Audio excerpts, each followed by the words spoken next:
Arratsaldeon eta ongi etorri Uztaileko ohiko udalbatza honetara. Besterik gabe, hasiera emango diogu udalbatzari. Arratsaldeon. Lehenengo puntua aurreskolak partzuergoaren eta Andoaingo udalaren arteko lankidetza hitzarmena onartzea, Andoaingo udala aurreskolak partzuergoan sartzeko. Bai, kaixo. Puntu honetan, dakizuen bezala, prozesu hau duela hilabete batzuk hasi zen, hain zuzen ere Eusko Jaurlaritzak udal aurreskolei ematen dien laguntza hemendik aurrera emango ez zuela adierazi zuenean, eta orduan hasi ginen partzuergoarekin edo udal aurreskola partzuergoan integratzeko prozesuarekin. Hurrengo urtean, orain arte udalaren eskumena izan dena eta udalaren zerbitzua izan dena aurreskola hori partzuergoak emango duelako. Prozesua oso luzea izan da eta udalaren helburua izan da langileak, ahalik eta langile gehien partzuergora pasako direla bermatzea. Horrek luzatu du edo bilerak ugaritu egin ditu, baina azkenean komiteak eta langileak eta partzuergoak berak izandako eskuzabaltasuna eta jarrerari esker lortu da hurrengo puntuan egingo dan RPT aldaketaren bidez langile ahalik eta gehienak partzuergoan integratzea. Aipatu nahi dut baita ere, jangela zerbitzua ematen dena gaur egun jarraituko duela ematen, udal langileen bidez emango da, naiz eta partzuergoan integratuko dan aurreskola jangela zerbitzua udal langileen bidez emango da, eta horrela bermatuko dugu nahi duten guztiek jangela zerbitzua izango dutela. Esan bezala, baliatu nahi dut puntu hau, prozesu guzti honetan, bai aurreskolako zuzendariak, langileek eta komiteak izan duten jarrera eskertzeko. Kaixo, arratsaldeon, buenas tardes. Desde el Partido Socialista, primeramente queremos agradecer y reconocer la labor y dedicación que durante estos casi 48 años de existencia de la Guardería Municipal han tenido las educadoras, las personas que han estado en la limpieza, en el comedor y todas las personas que han pasado por allí, porque al final, pues prácticamente la gran mayoría de los andoindarras menores de 50 años han pasado o hemos pasado por allí. Sabemos que ha sido un proceso duro y de mucha incertidumbre, independientemente de que fuesen funcionarias de carrera o funcionarias interinas, y que no ha sido fácil, así nos lo han trasladado, y sabemos también que ha habido un trabajo arduo detrás del comité para poder llegar a este acuerdo al que nosotros, obviamente, como no podría ser de otra manera, nos vamos a sumar, vamos a votar que sí, tanto al punto 1 como al punto 2, que al final, desde que la pasada legislatura se aprobó la gratuidad del servicio municipal de la guardería, sabíamos que este momento iba a llegar, después se aprobó la moción y era cuestión de tiempo, y sí que lo comentamos en la comisión. Nos preocupa uno de los aspectos que no está relacionado con el personal, pero sí con las instalaciones, y es que la guardería, su mantenimiento y conservación va a seguir siendo potestad nuestra, y sí que hay una serie de necesidades que nos han trasladado que hay que hacer, una serie de inversiones, y en ese sentido nosotros sí que tenemos identificadas unas cuantas, entendemos que el equipo de gobierno también, y no queremos que pase más tiempo sabiendo que vamos a tener que hacerlas para establecer un calendario y buscar una fuente de financiación para las mismas.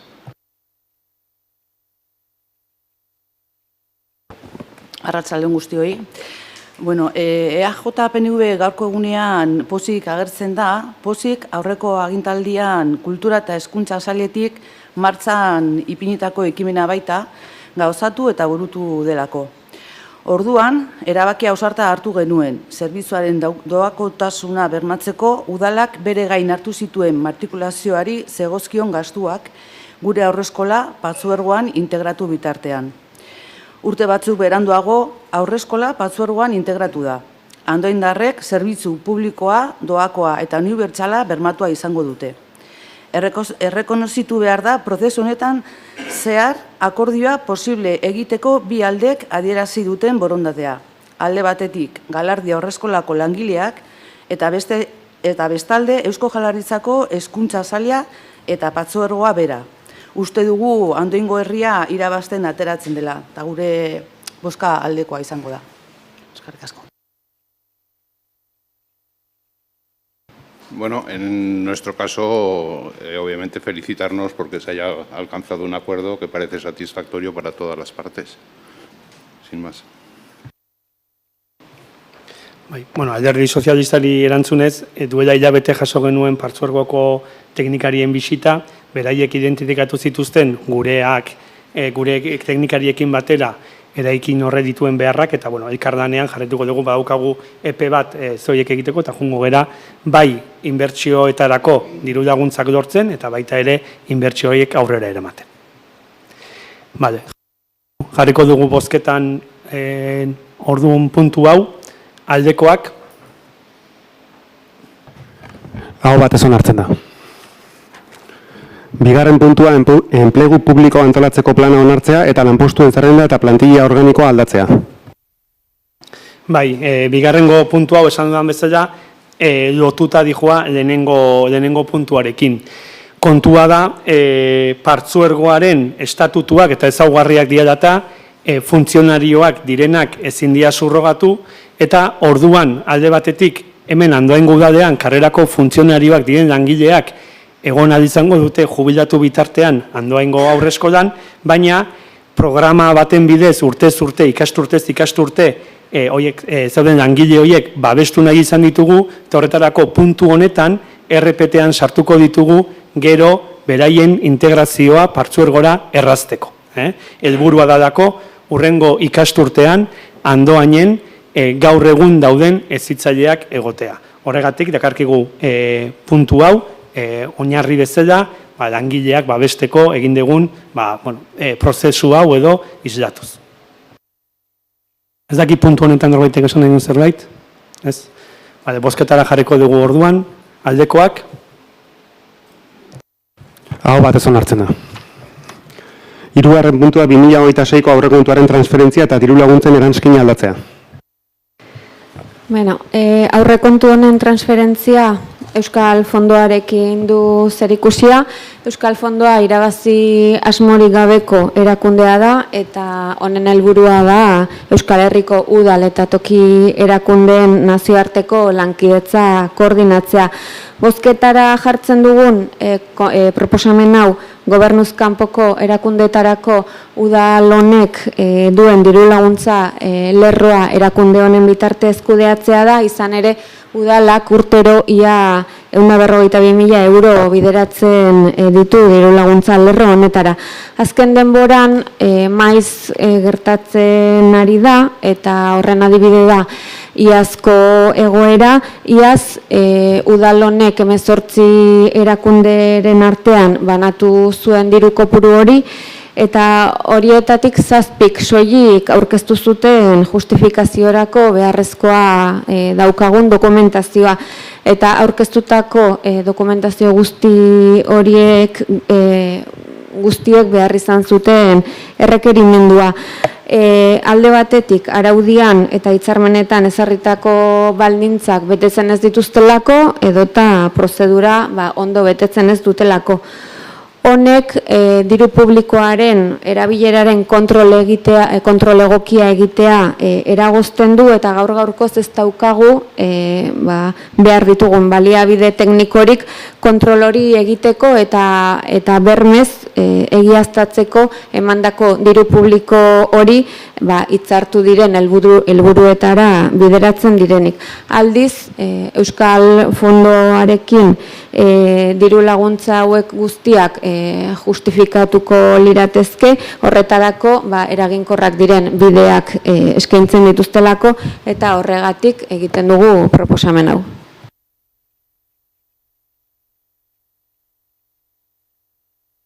Kaixo berriro, nosotros ya nos posicionamos en la comisión, votamos en contra, estamos completamente en desacuerdo con esta propuesta, y votamos en contra porque así lo hicimos, así nos manifestamos también en 2015 y así se aprobó justo en el pleno de julio de 2016, que con el voto de toda la oposición, incluidos los representantes del entonces Podemos o Irabazí, en contra del criterio de gobierno salirnos de Euskal Fondoa porque defendíamos entonces y seguimos defendiendo ahora que el Ayuntamiento de Andoain tiene baliabides, tiene medios suficientes para poder seguir gestionando estas subvenciones a proyectos de cooperación en países empobrecidos.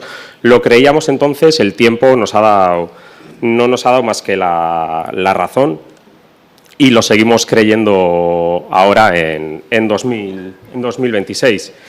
En este sentido, me gustaría también decir que entendemos que el dinero, que los impuestos de los ciudadanos de Andoain, si tenemos la oportunidad de gestionarlos desde el Ayuntamiento de Andoain, ¿para qué trasladárselo a terceros? Porque no solamente son los impuestos, hablamos de casi 140.000 euros, sino también las condiciones de esos proyectos, los criterios de valoración.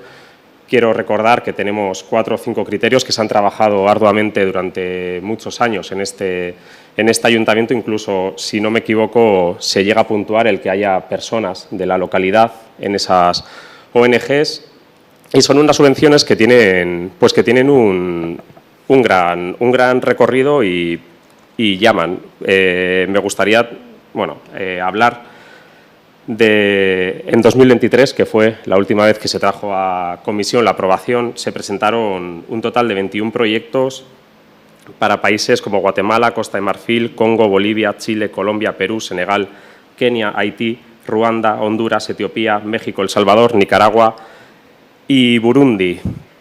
Y hablo de 2023 porque se presentó en comisión, se aprobó, nos explicaron los proyectos, hace una memoria fantástica. Incluso en aquella comisión la concejala de Servicios Sociales llegó a anunciarnos el que se haría que era intención del equipo de gobierno entonces el hacer incluso en Bastero un equitaldi, un acto para que los andoindarras y las andoindarras conociesen a dónde se destinaba el dinero y la verdad que empezamos la legislatura anunciando el hacer un equitaldi para que los andoindarras conociesen los proyectos en los que participa el ayuntamiento, y la terminamos destinando la cantidad íntegra a una sola ONG para que sea ella quien decida y quien gestione la totalidad de los fondos que destinamos a los países empobrecidos.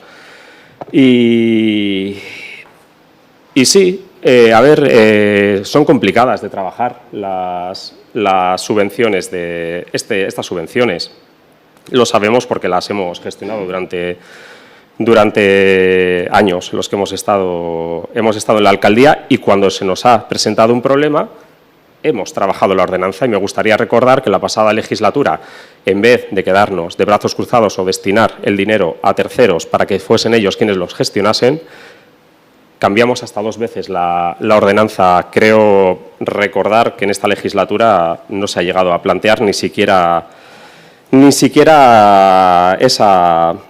esa opción, en la que además, destinando todo ese dinero a una única ONG, cerramos la puerta, como decía, en el año 23 a 21 ONGs que las hemos estado mirando y, hombre, tienen recorrido en el mundo. Son la mayoría ONGs de Euskadi, tienen recorrido y tienen experiencia en la justificación y en la realización de sus proyectos. Únicamente necesitan más tiempo, más trabajo y tratarlos con más cariño. Y por ir terminando, nos parece que esta decisión con la cual estamos en contra no deja de ser una medida en la que volvemos a renunciar a un servicio municipal. Lo vimos, desgraciadamente, en el pleno de junio, en la que desde aquí, por problemas de gestión, se renunció al CIP, que formaba a cientos de jóvenes, y ahora renunciamos a gestionar las ayudas a la cooperación en países empobrecidos. Entendemos que como no podía ser de otra manera, contará con el apoyo esta vez también del Elkarrekin Podemos y nos despedimos, pero entendemos que en cuanto tengamos la oportunidad de volver a recuperar y poder gestionar nosotros mismos las ayudas. Bueno, ez dakite ze arrazoiri egiten diozuna referentzia, daukazunean txosten tekniko bat esaten dizuna, ezinezkoa dela teknikoki jarraipen hori egitea. Erabakiak hartzen dira errealitate baitan, eta zuk ondo dakizu administrazioa 2026an ez dela 2016koaren berdinak, eta eskakizunak askoz eta handiagoak edo gogorragoak direla. Eta txosten tekniko batean jasota geratzen den momentutik ez dagoela baliabide teknikorik diru publikoaren jarraipen edo kontrol egoki bat egiteko, da ez dagoelako baliabide teknikorik kontrol egoki hori egiteko. Eta guk hartzen dugu erabaki hori erantzunkizunetik eta arduratik. Hori da. Bueno, orain gutxi arte diru laguntzak zuzenean kudeatzeko gaitasuna aldarrikatzen zuen EH Bilduk Andoain udalean. Aldiz orain, gobernuz kanpoko erakunde bakoitzarekin egiten diren hitzarmenak justifikatzeko zailtasun gero eta gehiago dagoela justifikatuz planteatzen da diru laguntzak Euskal Fondoa bidez kudeatzea. Zailtasunak egongo direla? Bai, lanek eza dela badakigu. Baina pentsantze dugu, hirugarren baten gain ustea aukerarik errezena dela. Badirudi, ari garela ez dakitze erakunderi buruz hitz egiten, baina esango dizkizuet Euskal Fondoak zein proiektu garatzen dituen. Uraren hornidura eta saneamendua, osasuna, hezkuntza, emakumeen alduntzea, gazteen prestakuntza eta enplegua, desgaitasuna duten pertsonen inklusioa, tokiko gobernuaren indartzea eta giza eskubideen defentsa. Uste dut bat datorrela guztiz udaletik diru laguntza hoien kudeak eta egiten duten edo orain arte eskaera hori egin duten eta justifika ezina zaien erakunde guzti horiekin.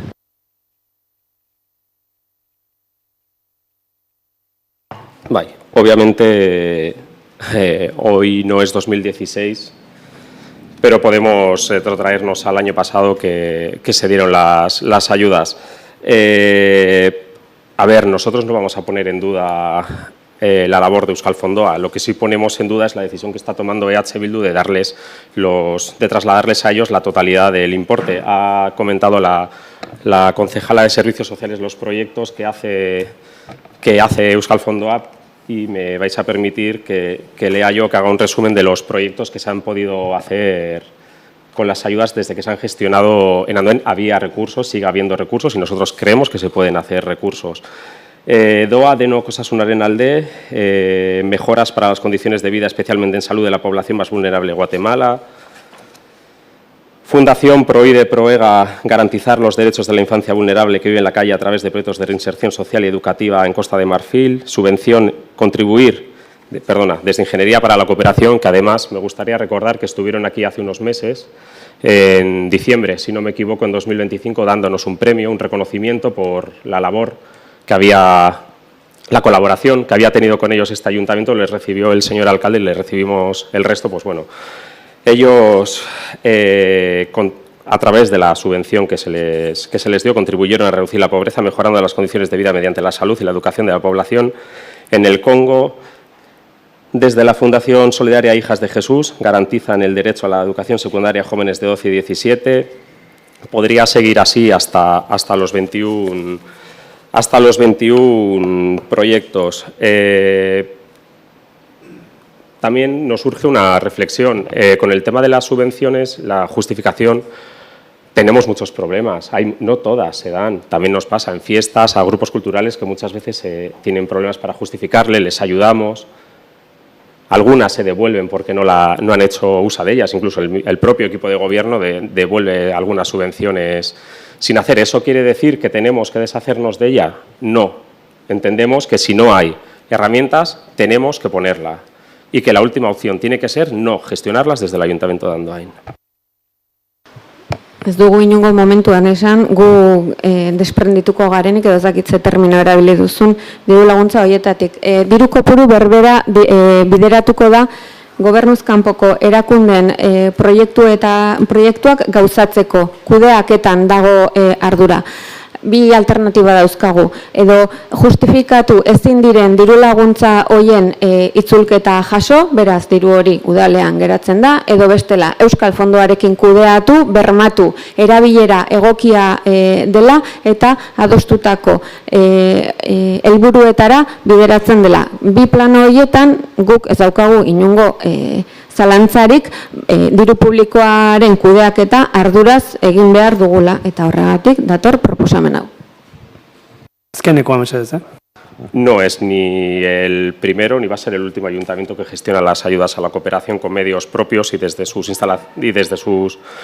ayuntamiento con su ordenanza. Además, llama la atención que habéis tomado esta decisión con estas ONGs, pero no se ha tomado la misma con una ONG de una persona que es de Andoain y que tiene exactamente los mismos problemas y que tendrá que justificar la subvención de la misma manera. Por lo tanto, cuando tenemos una vara de medir para unos de una forma y otra vara de medir para otros, pues cuanto menos no lo entendemos. ¿Que no entiendes que nos desprendemos? Sí, en el momento en el que entregamos la totalidad del importe a una ONG tercera y no lo gestionamos nosotros, nos estamos desprendiendo de ella, exactamente igual que hicimos con el CIP el mes pasado. Xotxilt akalti buruz ari zara, Mertxe Broxeari ematen zaion diru laguntza bati buruz, esan nahi dizut diru laguntza horrek justifikazio egokia izaten duela eta legealdi emandako diru laguntza bat dela. Uste dut 1989tik orduztik aulki hauetan alderdi batek baino gehiago hartu Mertxe Broxeari diru laguntza emateko erabakia. Bueno, gaia jarriko dugu bozkatzera. Puntu honen aldeko bozkak. Abstentzioak. Aurkakoak. Gehien konzon hartzen da. Laugarren puntua eragozpen oharra kentzea onartzea.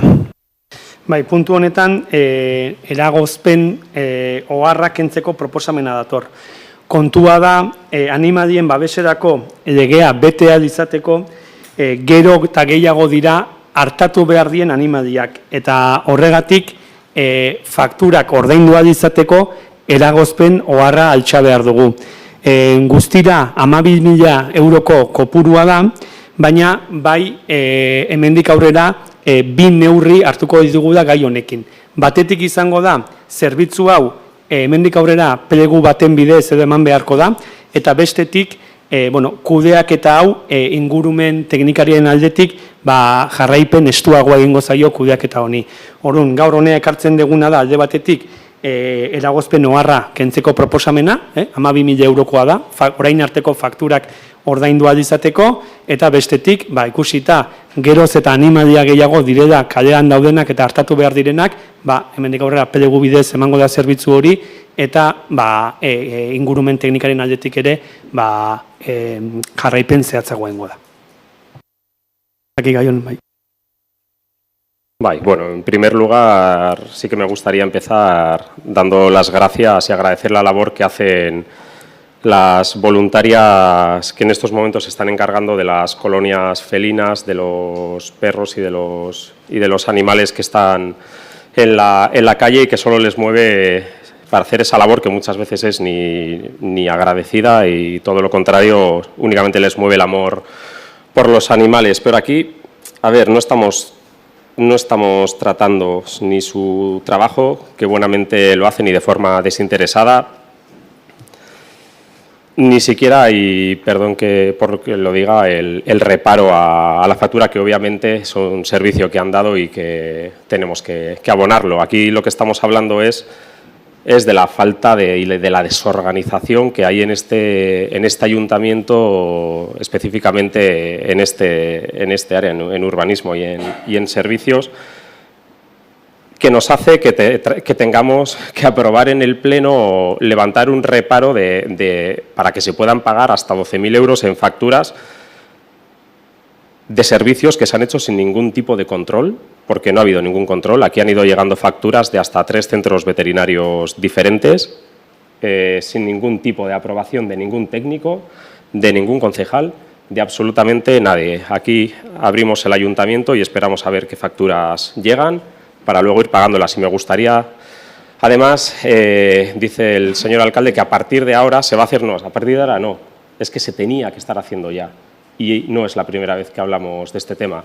Me gustaría recordar que en 2023 se aprobó la Ley de Bienestar Animal en la que ya se nos obligaba a ello. Es un problema que tenemos sobre la mesa desde entonces. Prueba de ello es que año tras año ha ido aumentando la cantidad. En 2023 destinamos 23.000 euros, en 2024 35.000 euros, en 2025 35.000, que al final llegaron a 60.000. Y en 2026 no hemos llegado a julio y ya nos hemos gastado los 50.000 euros y nos faltan 12.000 todavía por pagar. Y eso pues es intolerable. O sea, el que se esté gestionando así, obviamente agradecemos, como no puede ser de otra manera, el compromiso del alcalde para que a partir de ahora se controle y se gestione. Nos ha faltado saber cuándo se va a licitar este servicio, qué partida tenemos para el mismo, porque entendemos que ahora mismo prácticamente no hay, pese a que después se apruebe la incorporación de 30.000 euros adicionales, no hay. Y no estamos hablando de dinero, porque si hay que destinar 60.000 euros, 80.000, habrá que destinarlo porque estamos obligados a ello. Estamos hablando de la metodología y del procedimiento que este ayuntamiento se está saltando y que este gobierno municipal no lo está haciendo. Y no es el primer ejemplo que tenemos con esto. Esta misma del descontrol que hay en este departamento, nos enteramos en la comisión de territorio, porque nos entró además por registro, que nos ha tenido que apercibir el gobierno vasco, amenazarnos con multarnos para que de una vez por todas hagamos el plan de prevención y control de legionela del edificio de Ambrosia Olavide, que acoge nada más y nada menos que el centro de día y el centro de día y el hogar del jubilado. Pedimos información, no hay, no sabemos qué ha pasado desde 2024 hasta ahora. Rápido y deprisa y corriendo se ha tenido que subcontratar para no tener que pagar la multa. Y vuelvo a repetir, es la descoordinación y son las sorpresas que nos vamos encontrando mes a mes, nada más y nada menos porque no se hace seguimiento ni se hace el control de los temas. Bueno, hori zure iritzia da, esan dugun bezala, legea betearazteko gero eta bitarteko gehiago behar ditugu, bai udalerri honetan eta bai gainerako eta inguruko udalerrietan ere, eta guk esan duguna da, zerbitzu hau hemendik aurrera plegu bidez emango dala eta ingurumen teknikariaren bidez jarraipen zehatzakoengo dala. Hortik aurrera, bakoitzak eduki dezake bere iritzia eta zilegia da. Bueno, batzordean esan zaigu pleguak egingo diela, eta momentuz ikusten dugu promesak besterik ez daudela, eta bien bitartean reparoarekin jarraitzen degula. Eta nik uste gobernu taldeari dagokiola erreparorik ez egotea.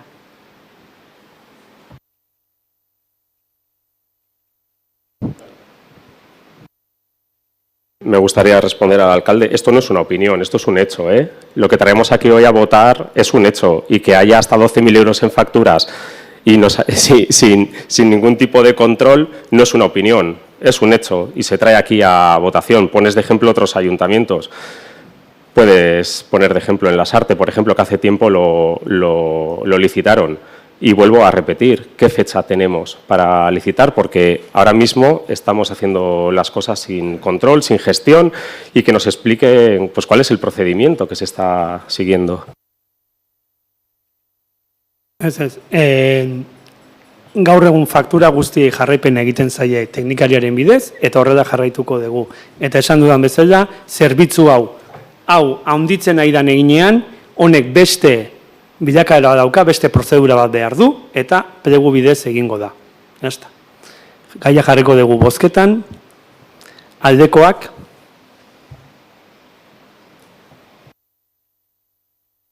abstentzioak, kontrakoak, Gehiengoz onartzen da. Bosgarren puntua udalitzen aldaketa musika eskolako zuzendaritza taldearen baldintzei dagokionean. Arratsaldeon, komiteak eskatu eta aurkeztutako aldaketa da. Aldaketa honek zehazki bi puntutan du eragina. Lehenengoa lan jarduenari dagokiona, 33 ordutakoa dana, 30 orduetan ustearena, eta horietatik zuzendariak 12, ikasketa buruaren 6 eta idazkariaren 3 zuzendaritzakoak izango direnak. Bigarrena berriz, oporraldiei dagokio, zuzendaritzaren, eskaera hontan zuzendaritza beste irakasleen oporraldi berdina izatearena, beti ere zuzendaritzan zereginak beteta daudenean. Guzti hau negoziazio baten ondoren ekarria da, orduan proposamenean zehaztutako baldintzetan bozkatzea ekartzen dugu. Gai honen inguruan norbaitek? Bai, igual que hicimos en la comisión, vamos a votar a favor porque el cambio viene de un acuerdo político sindical y sobre todo también por la condición al mismo que se nos ha indicado, y es que este cambio no va a suponer un sobrecoste por el contratación de personal y por lo tanto tenéis nuestro apoyo. Besteek? Ez? Gaia bozketara jarriko dugu orduan. Aldekoak? Aho batez onartzen da. 6. puntua, 10 Leizau eako AD 10B lurzatiaren xehetasun azterlanaren behin betiko onartzea. Bai, arratsaldeon, hemen gaia azaltzen sartu aurretik, adierazi nahi dut, erabaki proposamenean 4. puntu bat gehitu zaiola, Alderdi Sozialistak batzordean indako proposamenan inguruan, eta 4. puntu honek Alderdi Sozialistak proposatu bezala esaten duna da, adifek emantzun ebazpenaren inguruan trenbidearen eraikuntza mugalerroa pixkat murrizteko baimena ematen du adifek partzela honetan, eta puntu honekin argi gelditzen da murrizketa honen ondorioz Andoaingo udalak bertatik etor daitezken kalteen gaineko erantzukizunik ez dula hartuko, eta puntu hau txertatu da eta ondorioz bozkatu beharko genuke aurrena aldaketa hau. Bai. Sí, arratsaldeon, muy buenas tardes. Como ha dicho la concejala de urbanismo, efectivamente en la pasada comisión de territorio pusimos sobre la mesa la necesidad de incorporar esa condición que establecía DIF a su resolución positiva al estudio de detalle, porque entendiendo que las condiciones que proponía el ente público que se encarga en este caso de la cuestión ferroviaria, las teníamos que hacer nuestras, incorporarlas a lo que es el condicionado propio del estudio de detalle que vamos a aprobar ahora. Eskerrik asko. Ez dakit besterik. Unai, orduan bi bozketa ingo ditugu. Irakurriko dut 4. puntua nola geratuko litzateken, irizpenari proposatzen dena irizpenean sartzea.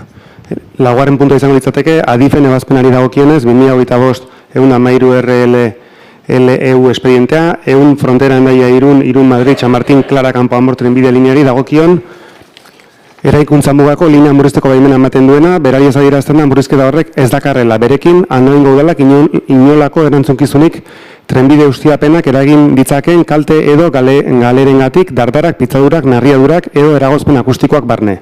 Ondorioz, arrisku eta erantzunkizun horiek murrizketaren eskatzaileari dagozkio osorik eta ark finkaren ondoko eskuratzaileei aldatu beharko die bete behar hori adifen ebazpenaren C idatzatian ezarritako baldintza berberetan. Bale, lehenengo orduan puntu hori txertatzea bozkatuko genuke, eta gero puntua bere osotasunean, bai? Puntu hau txertatzeren aldeko bozkak? Hau batez onartzen da. Puntua bere osotasunaren aldeko bozkak? Hau batez onartzen da.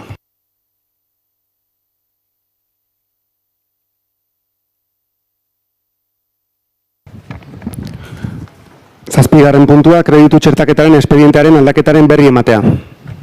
Bai, puntu honetan berri emango da. Hemen iaz, gogoratuko zarete nola, kiroldegia eta zerbitzutako pabelloia egiteko 17 milioi euroko mailegua eskatu genuen, eta puntu honetan berri ematen dena da 17 milioi euroko txertaketa bat egitea aurrekontuan. Bi proiektuei dagokionez, batetik kiroldegiei dagokionez, plegu teknikoa amaituta dago eta plegu administratiboa lantzen ari dira, eta datorren ikasturtean obrekin hastea aurre ikusten da, eta bestetik pabelloiaren proiektuari dagokionez, hor proiektua egiten ari zen talde idazleak mailegua eskatu baino den 3,8 milioi euroko balioa zuela adierazi zigun arren, handi gutxira hurrengo urratsak zehazten hasi ginenean, materialen igoeragatik eta beste hainbat faktorerengatik proiektua 5,3 milioi eurora igozela adierazi zigun. Horrek esan nahi zuen, milioi terdi igozala hasiera batean 3,8 milioi euroko proiektua zena 5,3koa zala.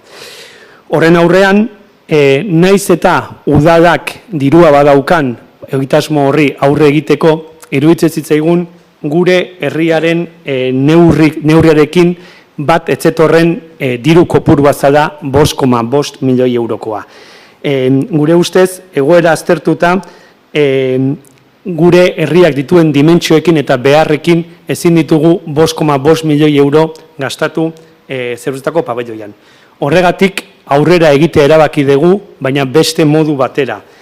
Orain arte egindako dana baliatuko dugu, egitasmo tekniko hori baliatuko dugu, eta aurrera egingo dugu 3,8 milioi euroko egitasmo bat aurrera eramateko. Orduan, argi utzi nahi dugu egitasmoa, hau da, proiektua, pabelloia, zerbitzutako pabelloia egiteko proiektuarekin aurrera goaz, baina gure ustez, Andoaingo udalerriaren ezaugarriak dira eta 5,5 milioi euro ezin ditugu bideratu zerbitzutako pabelloira. Orduan, orain arteko proiektua baliatuko da, 3,8 milioi euroko proiektu bat egin ahal izateko. Bai, bueno, la verdad que no entendemos que venga este modificativo con las dos partidas más importantes de 17 millones de euros en julio, cuando el mes pasado ya se trajeron aquí, se aprobaron las incorporaciones de crédito para el resto del año, entonces no sabemos si es que se os pasó, se os quedó sobre la mesa o directamente se os olvidó. Entonces no sabemos, porque hasta julio no vamos a poder disponer no se va a poder disponer de este crédito, que además, quiero recordar, disponemos desde diciembre de 2025. Y lo más curioso es que de las dos partidas que se crean, una, que es para el polideportivo, bien, es la promesa que llevamos escuchando desde hace tiempo, que próximamente se licitará.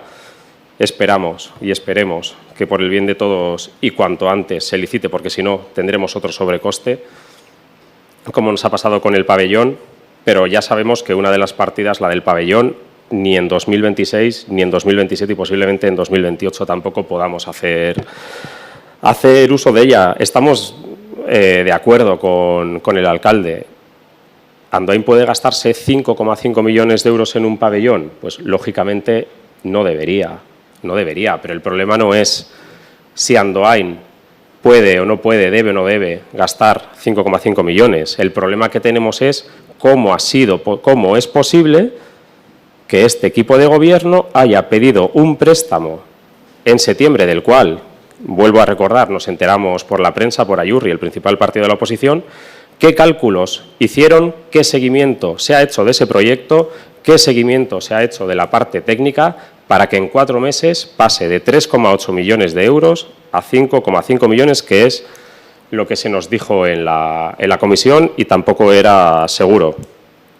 Además, me gustaría que la gente sepa que en diciembre, cuando se nos adjudicó el préstamo, al cual nosotros ya trasladamos nuestras dudas porque no nos cuadraban los datos y por más que los pedimos, no los recibimos.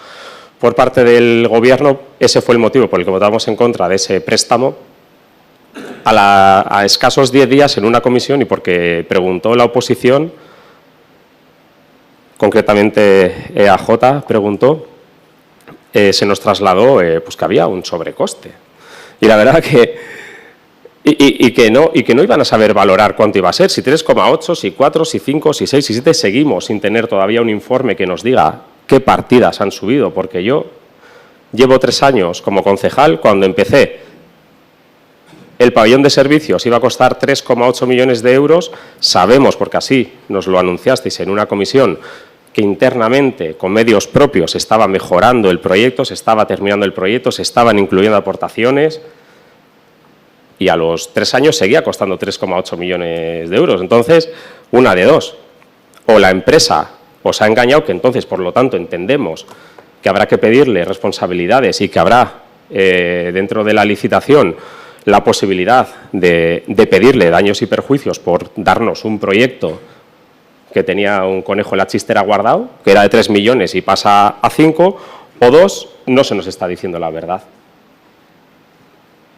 Y queremos entender y queremos pensar que el préstamo se pidió con el proyecto revisado por la empresa, no que pedisteis el préstamo y luego revisasteis el proyecto, que es lo que entendemos ha ocurrido. Por lo tanto, seguimos pidiendo explicaciones. Luego, por otro lado, pedimos en la comisión que entendemos que esta decisión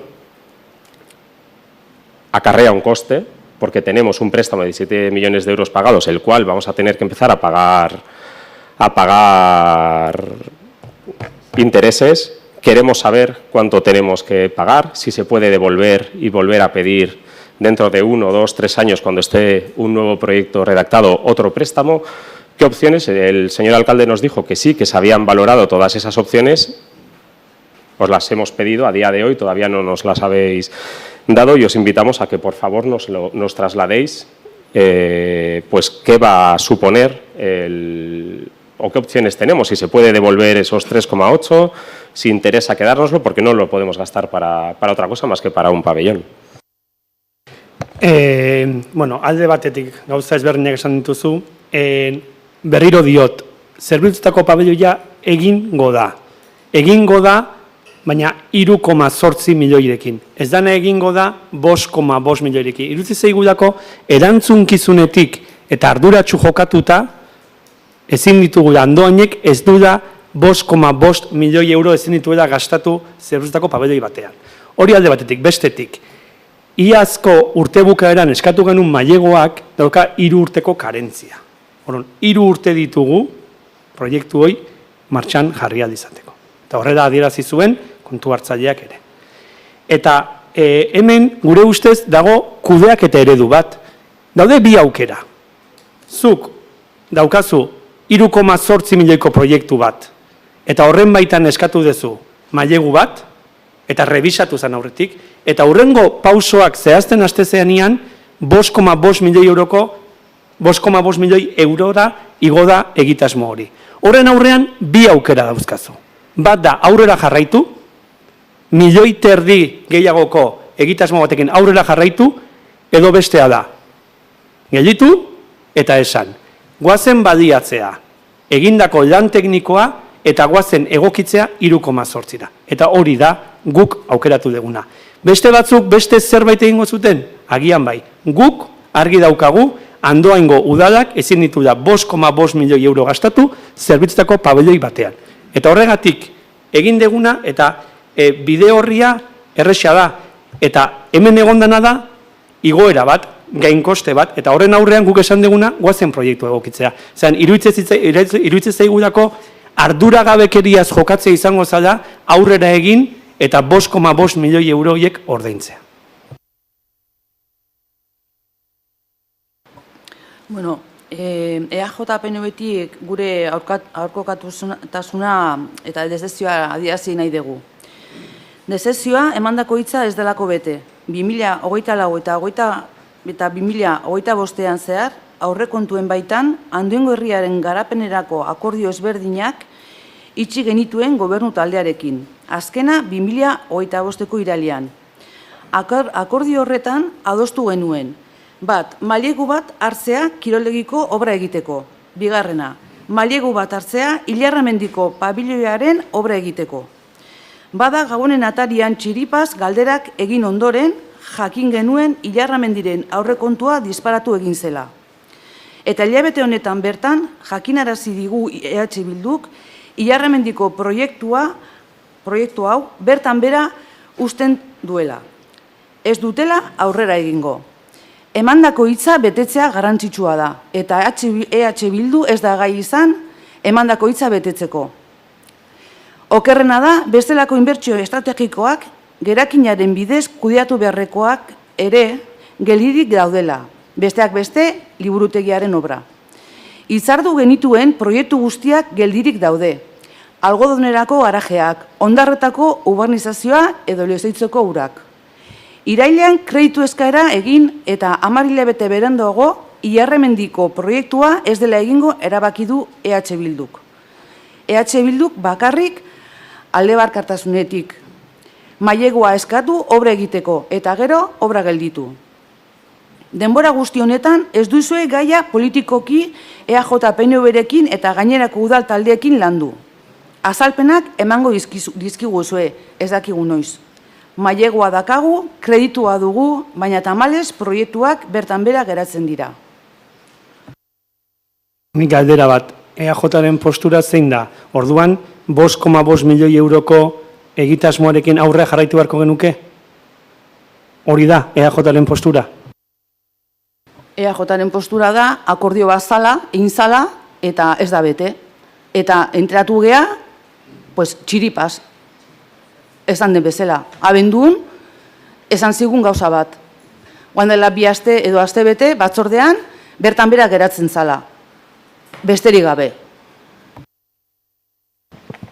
Barkatu, baino, batzordean esan zan bezala, eta, jarriko dituzue datak eta numeroak, nahi ditugun bezala, argi dago, eta esan nun bezala batzordean, herri honek behar duna zerbitzutako pabelloi bat da, gure langileok behar dute zerbitzutako pabelloi bat, ondo lan egiteko behar da pabelloia, argi dago, baino, aurreko legealdian, milioi bat 900.000 pabelloi bat zan. Hartu genunean, eta izan 3.800 hasieratik horregatik ezula ematen, 2.900.000 zan. Eta danok onartutako pabelloi bat izango zana, 3.800.000 jarri zan orduan. Eta esan zaizue, esplikatuko izuela, baina zuek, herriari, eman dizkiozue zuen ustez, izan danko, zuen usteko esplikazio guztik, idatzi bate bitartez eman dizkiozue, eta hori, zuek egin dezakezuen bezala, baina ez esan, gu bertan bera utzi degula obra bat, ez da nahasi eta zer ez, gu hemen esaten duguna da, Andoni Alkatea esan duguna, dala, handengo herriak horrelako pabelloi bat egin behar du, diru kantitate horietan, egin dezake, bai, egin behar du, gure ustetan, ez. Eta esan zaizue, esplikatuko da, eta zertan goaz, eta ez dut bertan uzten proiektu, horta goaz, pabelloia egitera goaz. Baina beste, herriak behar duen pabelloi batera goaz.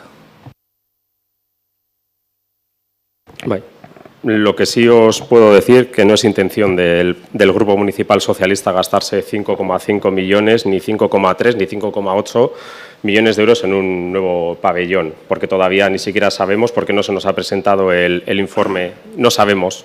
Sabemos lo que nos habéis contado, pero técnicamente no tenemos ni un solo informe que justifique esa subida. Y la verdad que es que aquí el que no se consuela es porque no quiere. Actuar con responsabilidad, hombre, pues sí, actuar con responsabilidad, pero actuar con responsabilidad es no endeudar por 18 años a este ayuntamiento con un proyecto que no se ha revisado. Eso es actuar con responsabilidad.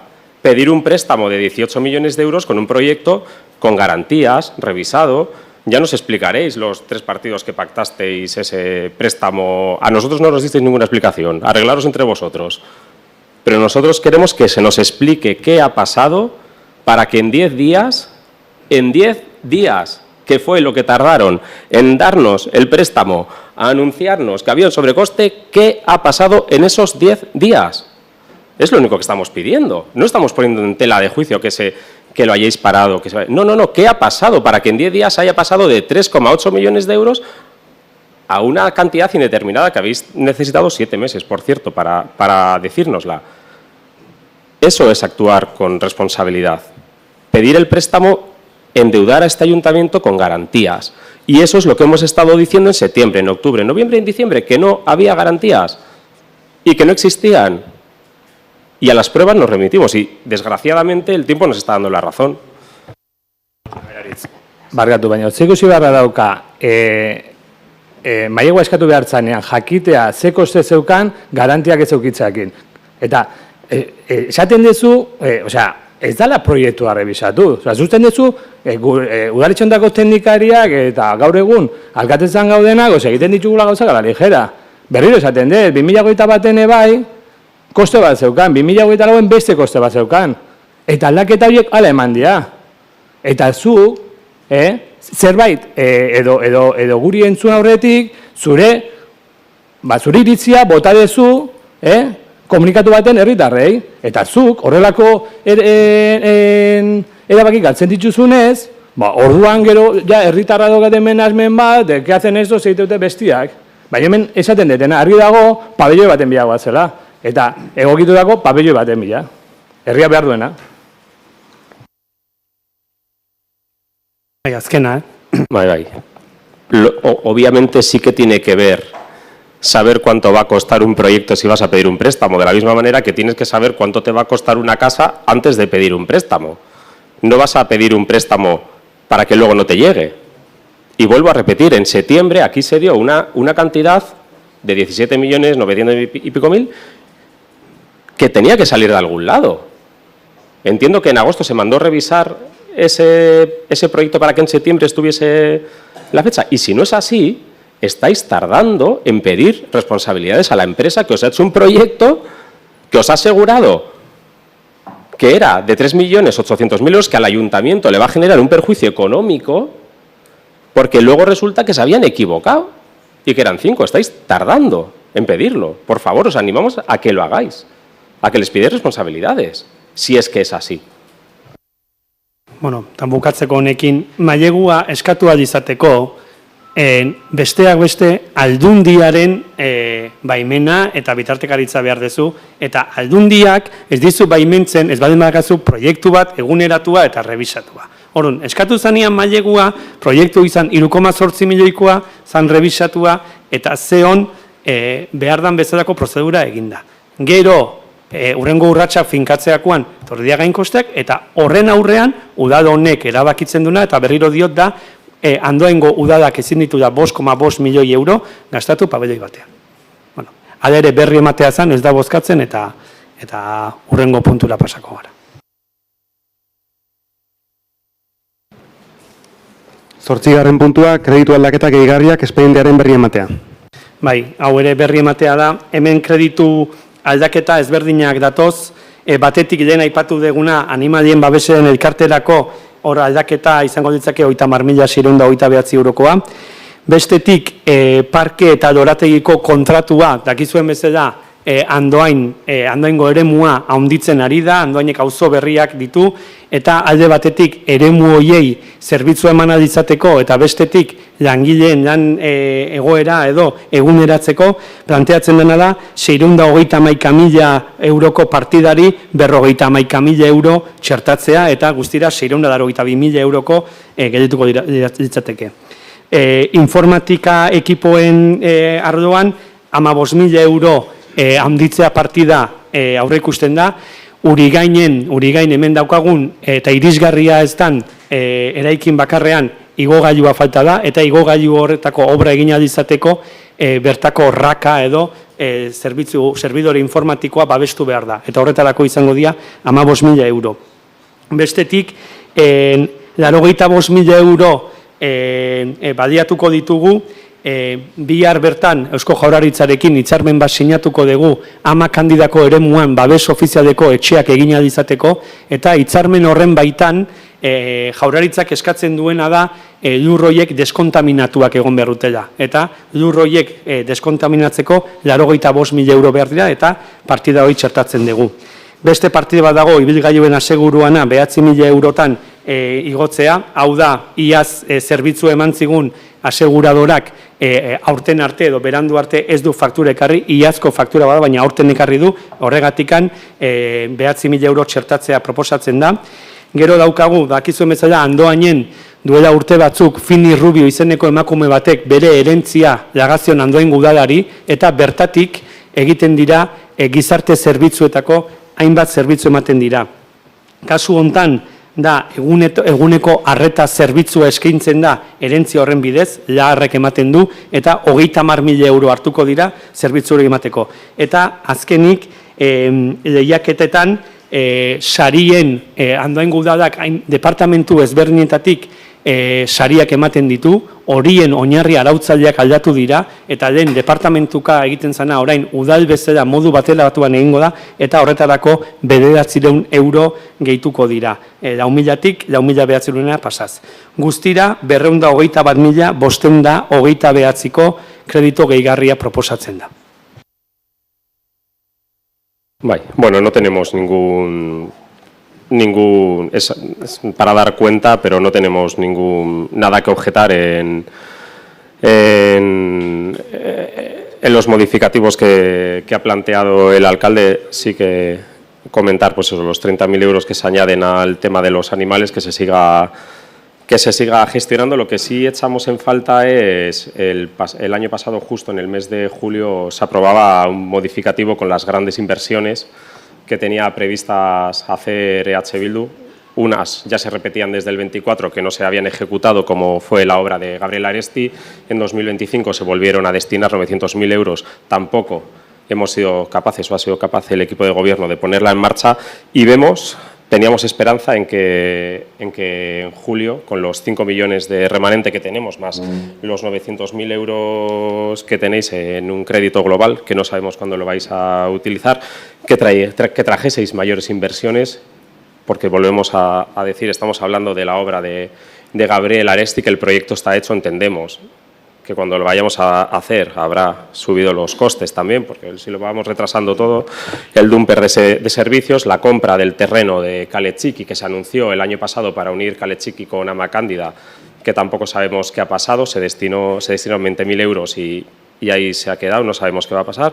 Y también se aprobó otra partida para comprar unos terrenos en Soravilla, con la intención de que el equipo de gobierno hiciese las tan anunciadas huertas municipales que nunca llegan. Entonces, estos modificativos es bien, pero echamos en falta las inversiones que necesita Andoain y que no están.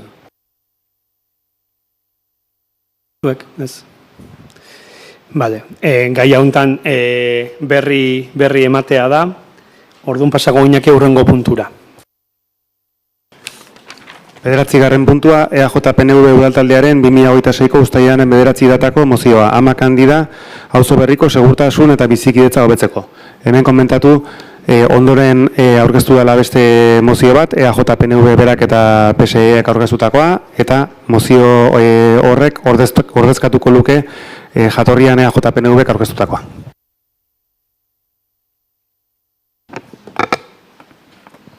Kaixo, atxaldeon.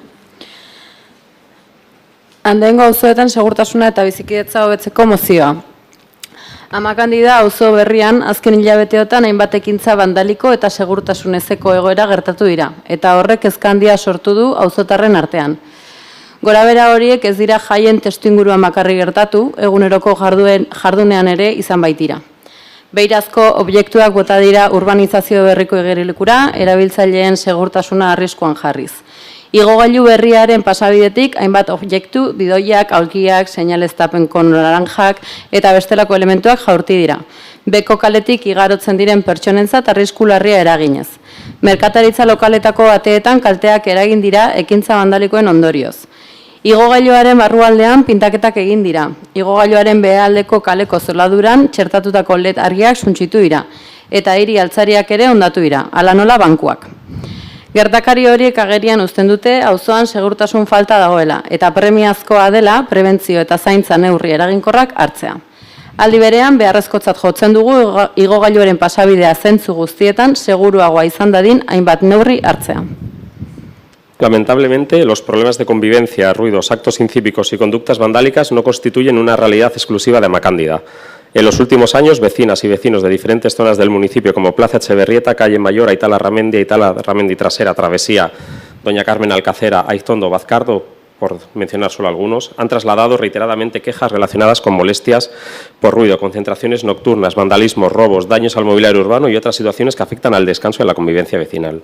A ello se suma la quema de al menos un centenar de contenedores en los últimos años, unos hechos de especial gravedad que no solo han supuesto un importante costo económico para las arcas municipales, sino que también han generado situaciones de riesgo para la seguridad de las personas, de las viviendas, de los vehículos situados en su entorno, incrementando además la preocupación e inquietud de numerosos vecinos y vecinos del municipio.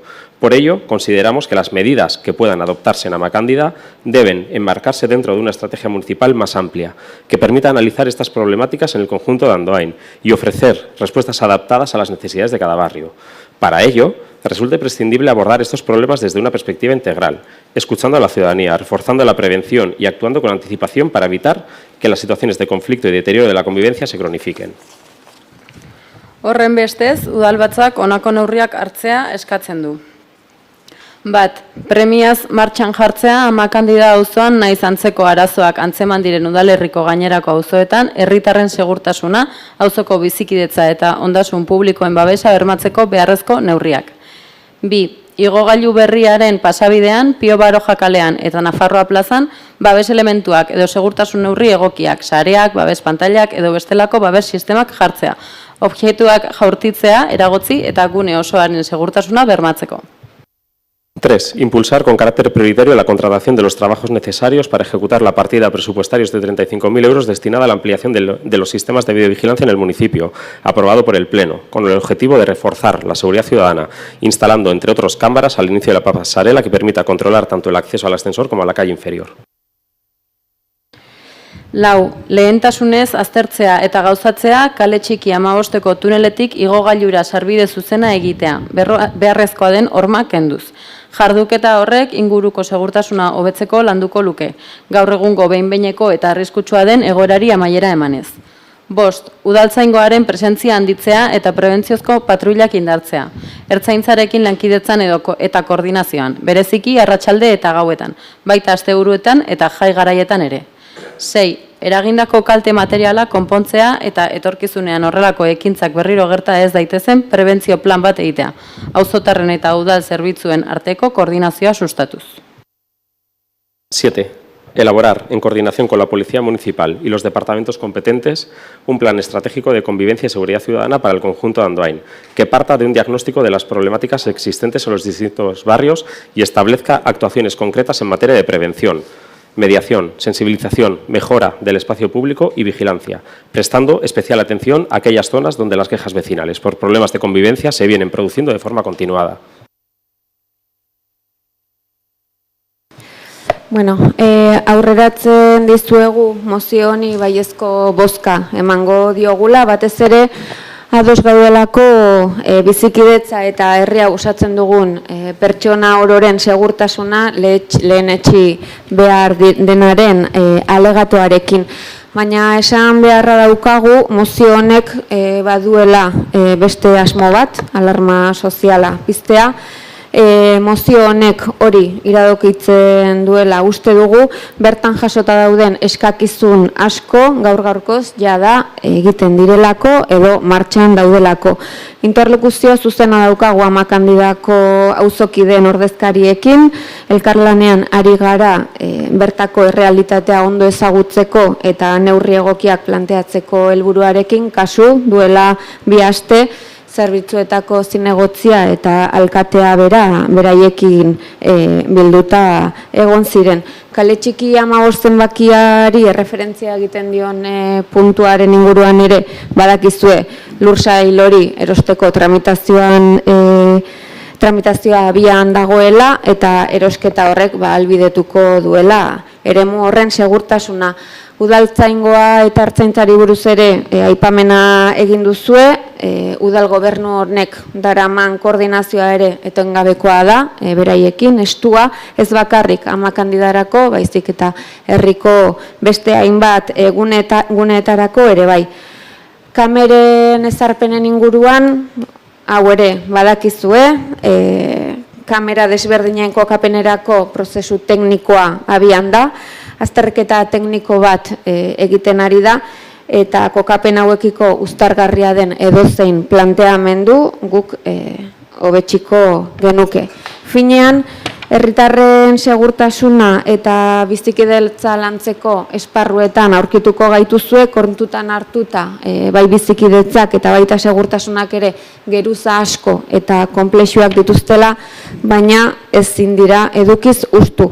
Justuki azken puntuan proposatzen den plan estrategiko eta diagnostikoaren planteamenduak izan behar du abia puntua, hortik eratorriko direlako aplikatu beharreko neurri zehatzak, beti ere auzokideekin batera landu behar direnak, baina begira zer diren gauzak, bizikidetza eta segurtasuna izpide duzuen mozio hau ekartzen duzuela plenora, eta bertan elkartu zaizkigu horretan guztian denbora luzez pentsatzen, hausnartzen, proposatzen eta hitz egiten ari diren herritar asko eta asko. Lazoaren kontrako posizioak eta saihesbidearen aldeko posizioak badu bizikidetzarekin eta Andoaingo herritarron segurtasunarekin zerikusi handia.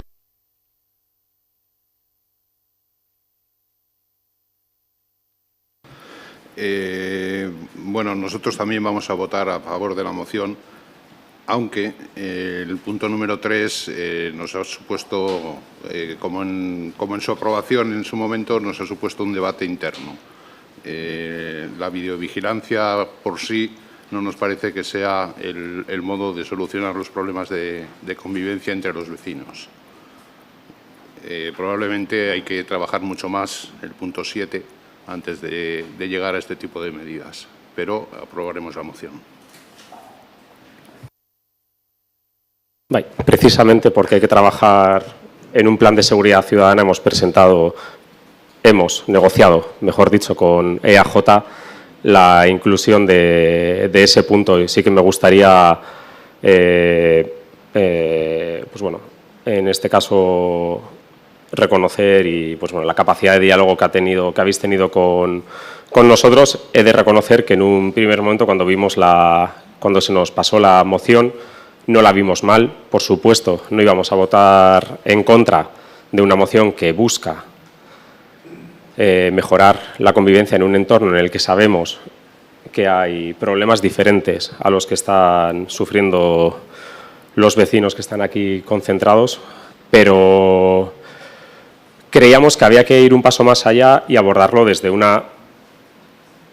objetivo un poco mayor de todo el municipio. Por eso hemos presentado y hemos trabajado con ellos y nos han aceptado todo lo que hemos propuesto, además, y mejorar su mejora. Entiendo que con vosotros también ha habido ese tipo de relación, habéis tenido oportunidad de hacerlo.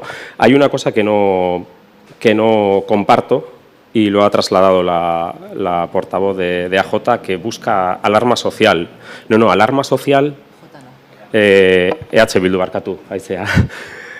Alarma social es que se hayan quemado más de 100 contenedores en 3 años. Eso es alarma social. Alarma social es lo que están viviendo, en este caso, los vecinos de Amacandia cuando les lanzan piedras y les lanzan botellas de madrugada a sus viviendas. Eso es alarma social y entendemos, y además así lo hemos hecho, sumarnos a esta moción porque necesitaban una respuesta y si podía ser con un compromiso municipal, pues mucho mejor. Bueno, guk bat iten dugu, hau ez dela gure intentzioa ez zala inondik inora alarma sozial, esan dezun bezala zehatzea, baizik eta azaleratzea kudeak eta asuntoa dela, eta bueno, dala zerbait, esku eman bat hartu hartzaiola eta punto. Orduan, de hecho, gai hau batzordera eraman zan, nahita, beste alderdiek zuen aportazioak edo egin alizateko, edo behintzat momentu iruditzen zitzaigun hortaz ere hitz egiteko, eta inkluso hor zerbait adostu izan balitz, igual etzan honea ekarriko eta etzan hain alarma sozial izango. Orduan, bueno. Bueno, udal gobernuaren postura haizeak definitu duen arren, nik ohar bat edo ñabardura bat. Ama kandidako eremua eremu berri bat da, eta eremu berri hortan, egia da, azkeneko aste edo hilabetetan bizikidetza arazo batzuk egon direla. Horregatik, ni neu zerbitzutako zinegotziarekin batera, beraien ordezkariekin bildu ginen, duela bizpa 3 aste, eta bertan adostu genituen iruditzen zitzaigun elkarlanerako puntuak. Argi utzi nahi dut, eremu berri bat da, eremu berri honek behar berri batzuk ekarri ditu udalerrira, eta horregatik alde batetik duela 2-3 aste bildu ginen bertako ordezkariekin, modu antolatuan daude, eta bestetik hartu genitun elkarlanerako konpromisoa bi aldetatik dagoen egoerari bide emateko. Bueno, se me había pasado dar las gracias a EH Bildu y a Elkarrekin Podemos por apoyar esta moción que conjuntamente hemos presentado EAJ y nosotros, y esperemos que no os suméis a esta creación de alarma social que estamos haciendo presentando esta moción, apoyando la misma. Bueno, mozioa bozketara jarriko dugu orduan, aldekoak. Hau batez onartzen da. Kontrol zatia, 10. puntua ebazpenen berri ematea, zehazki 1649-2026 zenbakitik, 1910-2026 zenbakira, eta tokiko gobernu batzarrak hartutako erabakien berri ematea, zehazki 16-2026 aktatik, 17-2026 aktara.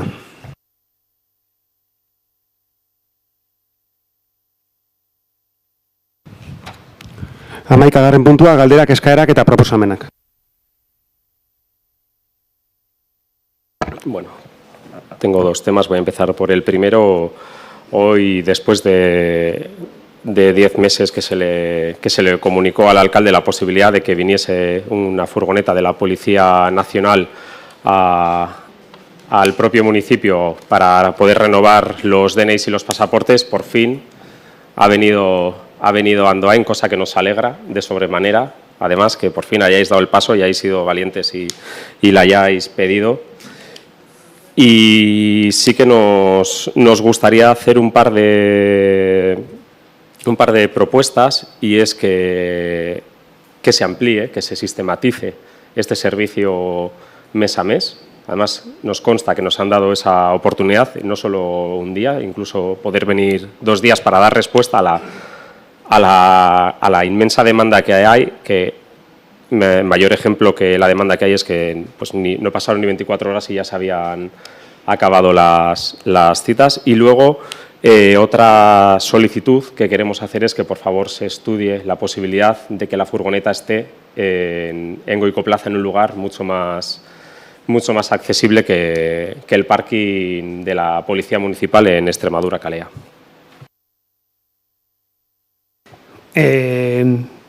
Bueno, hurrengo hilabeterako lotu da beraiek ere berriro etortzea, baina uste dut gaur arazo teknikoak izan dituztela, eta nik uste urratsez urrats joan behar dela, eta orduan momentu abuztuan etorriko dira eta ikusiko ditugu hurrengoak, baina nik uste guzti hontan beraiek ere saiatu beharra da ekiditen arazo tekniko horiek eta ahalik eta zerbitzu ematen. Eta kokapenaren inguruan berriz, bai teknikoki eta bai politikoki gaur-gaurkoz ikusten dugu kokapen egokiena udaltzainen aparkalekua dela, eta momentuz behintzat, abuztuan behintzat bertara joango dira. Besterik?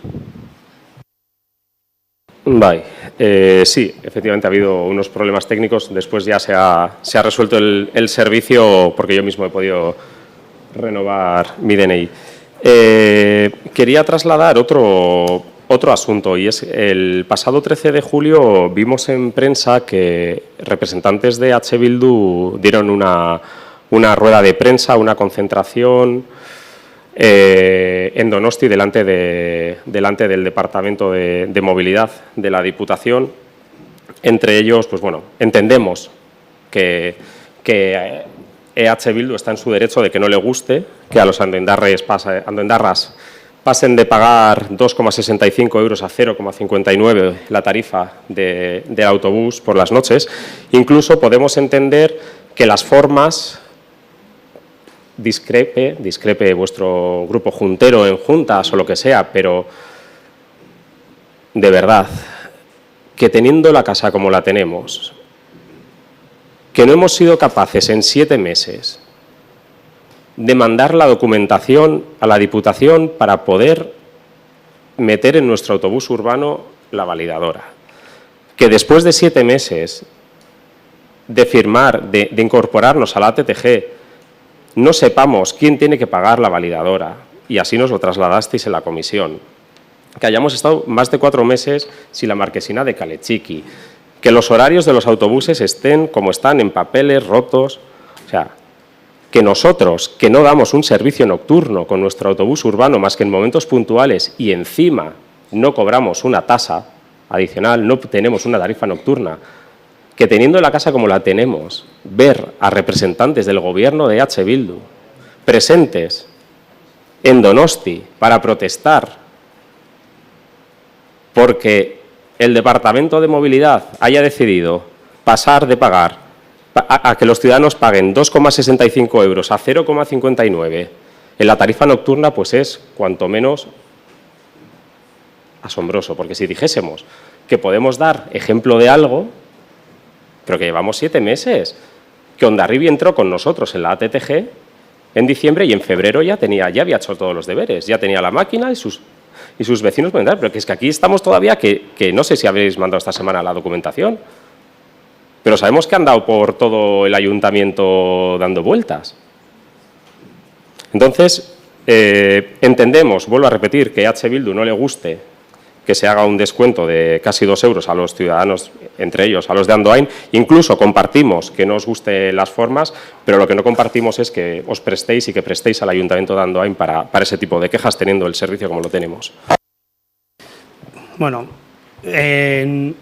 puntu honek izadatzen du, pixkat zure jarrera, ez dakit legea diontan edo azkeneko hilabetetan. Batetik, Andoaingo udadak, ondo esan dezun bezala, ematen du gauetako zerbitzua festetan eta egun puntualetan. Horrek ez du kentzen, mugik eta berak kudeatzen duen departamentuak gauzak ez baldin baditu ondo egiten, noski, Andoainek gainerako udalerri guztiek bezala dauka eskubidea eta dauka eskumena gauzak ez baldin badira behar dan bezala egiten eta ez gaude tarifa jestearen kontra. Gaudena da moduen kontra. Eta hori azaltzeko eskubidea dauka Andoain udadak gainerako udalerrik bezala. Zan hemen, badirudi aldekoak dianian udal guztia jun behar dugu eta ondo ikusten dugu eta kontrakoak dianian betzaigu gustatzen. Andoain udal gobernuak erabakiko du zen forotan jungo dan zeinekin eta nora. Eta horixe da, gustatuko zaizue gehiago edo gutxiago. Baina, eta gaur bertan egonda bilera bat, eta nahi badin badezu, itzeintzazu, zure alderdikideekin eta kudeatzailekin ea nola joan den bilera, eta haiek esango dizuete, nola joan den bilera, eta azkenean, eta ez dira EH Bilduko udalerria bakarrik ketxatzen dienak, alderdi ezberdintako udalerriak ketxatzen dira. Orduan, niri ere zilegi iruditzen zait zuri ez gustatzea Andoaingo udal gobernuko kide bat bertara joatea, baina Andoaingo udalak badauka eskubidea eta eskumena iruditzen zaion ekitaldietan parte hartzeko. El mismo derecho que tengo yo a pronunciarme en contra de ese pronunciamiento. Vuelvo a repetir, para hablar de la casa del resto hay que tener la de uno mismo bien limpia, y aquí queda mucho trabajo por hacer. Vuelvo a repetir, llevamos 7 meses esperando a que se den pasos para que en el autobús urbano se pueda pagar con la MUGI. Otros municipios en 2 meses lo han hecho, y vuelvo a repetir lo que he dicho antes, que para dar lecciones no estamos. Aritz, barkatu gaur, non izan du bezala gaur azkeneko bilera eduki dugu, eta bai, mesedez galdetu zazu zuen partidoko udaletxeetan kudeaketa nola joan. Gaur bertan esan digute, udaletxeak kudatu behar ditugula, ez zu horren ondo esaten dezun nola gestionatu behar dugun dena eskatzeko makinak eta den, eta hemen eman dia pausoak ez da 7 betetan galduta egon, gauza asko naztu dituzu, alde batetikan hemen badakigu makina zenek ordaindu behar duen. Baina enpresa batekin lan egiten dugu, eta enpresa horrek aurkako esaten baldin badu, bi iritzi ezberdin daudenean, hori landu beharko da, hori bat. Bestetik, gaur bertan, daude ja, arazoak jarrita daude makinetan, eta bai zuzenek ez ditun kudeatzen, kudeatu behar ditun saiak. Aldunditikan eta kudeatu behar ditun saiak dia horri ez diona eusten. Eta herri esate gute, ez, hoi zuen gauza da, eske, karo, Madrileti da makite horiek, eta, karo, diru laguntzak, eske ez dakigu ez da nola dian, horiek zuek kudeatu. Horiek dia dauzkagun laguntzak. Beste, administrazioko beste zer batzutatik. Zuen partiduak kudeatzen ditun beste, orduan, hemen, andon izan du bezala, partidu bakoitzak ikiko du eskubidea adierazteko nahi duen bezala. Eta egia da, eta komunikatuan jartzezun, zertzan esatezana, alde bateko, alde batetik hartu zenutela erabaki hori izan zen. Eta garbitzeko, argi daukagula. Duela urte askotako gauza dauzkagu garbitzeko herri honetan. Ez dakit beste galderre guri badagon alderrin aldetik, orduan publikoari emango genioke hitza, ez dakit nork hartuko duen hitza. Bai, Andoni, markatu. Bai, bakarrik informatu bestetan bezala, streaming bitartez ari dela emititzen udalbatzarrau, eta kontrakorik esan ezean ulertzen dela dagokion datuen tratamendua baimentzen dela. Únicamente informar, como venimos comentando otras veces, que estamos retransmitiendo este pleno por streaming, y salvo en el caso que se diga lo contrario, se entiende que se da el consentimiento para el tratamiento de los correspondientes datos personales.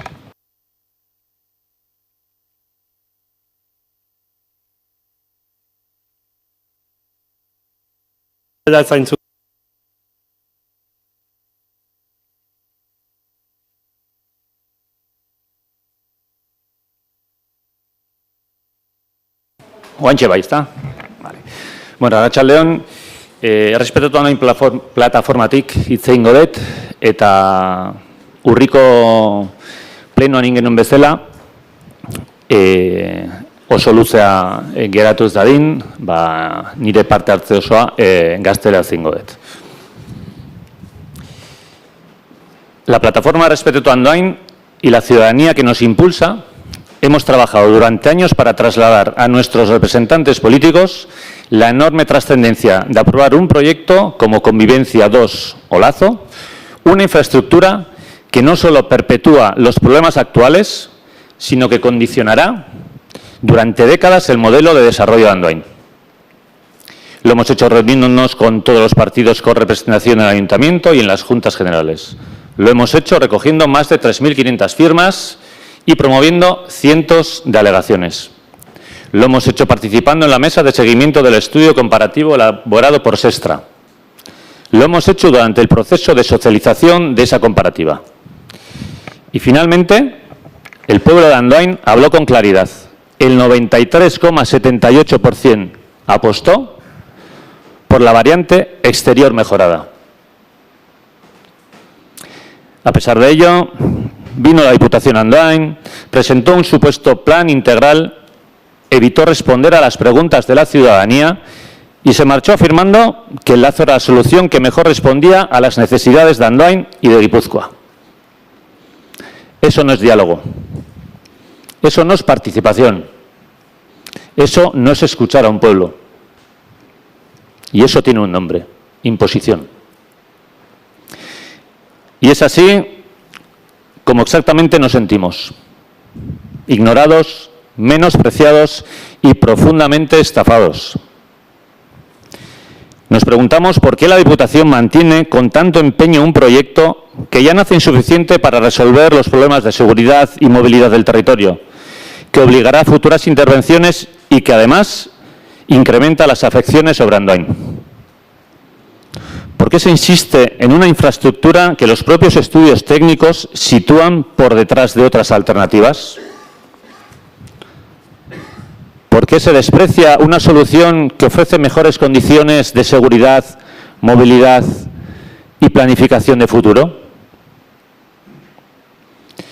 Todas estas son preguntas que merecen respuestas por parte de la Diputación. Porque cuando una decisión técnica, social y democráticamente cuestionada se mantiene contra toda evidencia, la ciudadanía tiene el derecho a preguntarse qué intereses se están defendiendo realmente. Pero hoy queremos dirigirnos especialmente a quienes elegimos para defender los intereses de Andoain. ¿Dónde están nuestros representantes políticos cuando más los necesita su pueblo? ¿Quién está defendiendo a Andoain frente a la Diputación? Resulta incomprensible que en una reunión de semejante trascendencia como la del pasado 1 de julio ni siquiera fuera invitado el alcalde, el máximo representante institucional del municipio. Y resulta preocupante comprobar el silencio de quienes sí estuvieron presentes. Esperábamos escuchar una defensa firme de los acuerdos aprobados por el Pleno Municipal. Esperábamos que quienes votaron a favor de la moción presentada en octubre defendieran públicamente esa posición. Esperábamos que alguien recordara a la Diputación que existe un mandato democrático del pueblo de Andoain. Pero no ocurrió. Y ese silencio duele. Porque cuando quienes representan a la ciudadanía callan ante una imposición, la sensación que queda es la de un pueblo abandonado. Incluso los representantes del PS de Euskadi Ezkerra eligisteis sentaros en las últimas filas del Auditorio Bastero, mostrando de esa manera una distancia preocupante con el posicionamiento en contra del lazo, según manifestasteis en el Pleno de octubre. Si un partido manifiesta en el Pleno su posición al lazo, esa posición debe mantenerse cuando llega el momento decisivo. No basta con votar una moción si después se guarda silencio cuando la Diputación impone el proyecto. El papel de los concejales de EAJ-PNV requiere una mención especial por nuestra parte. Si los representantes del PS de Euskadi Ezkerra se escondían en las últimas filas, los del PNV compartían la primera con la diputada general Eider Mendoza, centrados en sus labores de asesores de la misma, pero irreconocibles como concejales de Andoain. Por eso os preguntamos con toda claridad, ¿a quién representáis cuando os sentáis junto a la Diputación? ¿A quien gobierna Guipúzcoa o al pueblo que los eligió? Quien ocupa un acta de concejal debe defender por encima de cualquier disciplina de partido o responsabilidad institucional los intereses de sus vecinos y vecinas. Si alguien considera que no puede hacerlo porque pesan más otros compromisos políticos, debería reflexionar seriamente sobre si mantiene intacta la legitimidad para representar a Andoain. De no ser así, debería dimitir por abandono de responsabilidad, por incoherencia y definitivamente por no responder al compromiso adquirido de defender los intereses de Andoain.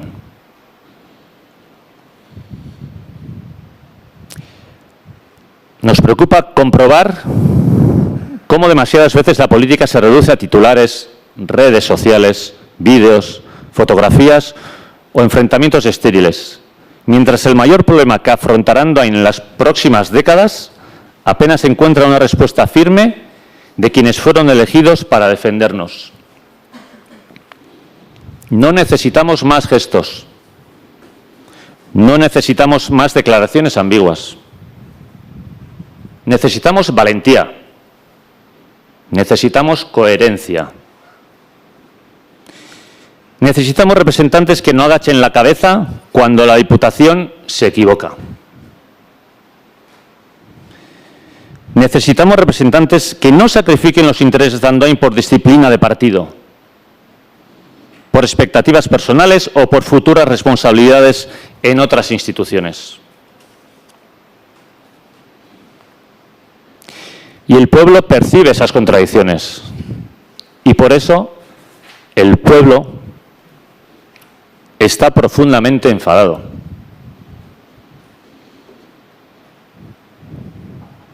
Porque el acta de concejal pertenece al pueblo que la hizo posible, no a ningún partido político. Cada 4 años depositamos nuestra confianza en vosotros y vosotras para que defendáis nuestros intereses, no para que administréis silencios ni aceptéis imposiciones. Andoain tiene un grave problema de tráfico, contaminación y desarrollo urbano. Y Guipúzcoa también tiene un grave problema de seguridad vial y movilidad en el enlace entre la A15 y la N1. Y todos y todas sabemos que existe una solución mejor. La variante exterior mejorada, prevista en el Plan General de Ordenación Urbana de Andoain, es la alternativa que responde con mayor eficacia a los retos presentes y futuros y la que ofrece mejores garantías de seguridad, funcionalidad y capacidad. Hau guztiagatik, hona datoz eskaerak. Por eso exigimos a los 17 concejales y concejalas que ejerzan su responsabilidad con valentía, coherencia y lealtad hacia quienes les eligieron, que estén a la altura del mandato recibido. Porque el mandato que recibieron no fue defender intereses ajenos, fue defender Andoain. Os exigimos que defendáis con firmeza los acuerdos aprobados por el Pleno, que defendáis las necesidades reales de Andoain, que dejéis de mirar hacia otro lado. Eta bukatzeko, exigimos al alcalde, como aquí suele escucharse, al alcalde de todos los andoaindarras, que lidere con determinación todas las actuaciones administrativas, políticas y judiciales necesarias para paralizar este proyecto. Hoy, más que nunca, Andoain necesita un ayuntamiento unido en la defensa de su pueblo. Gracias.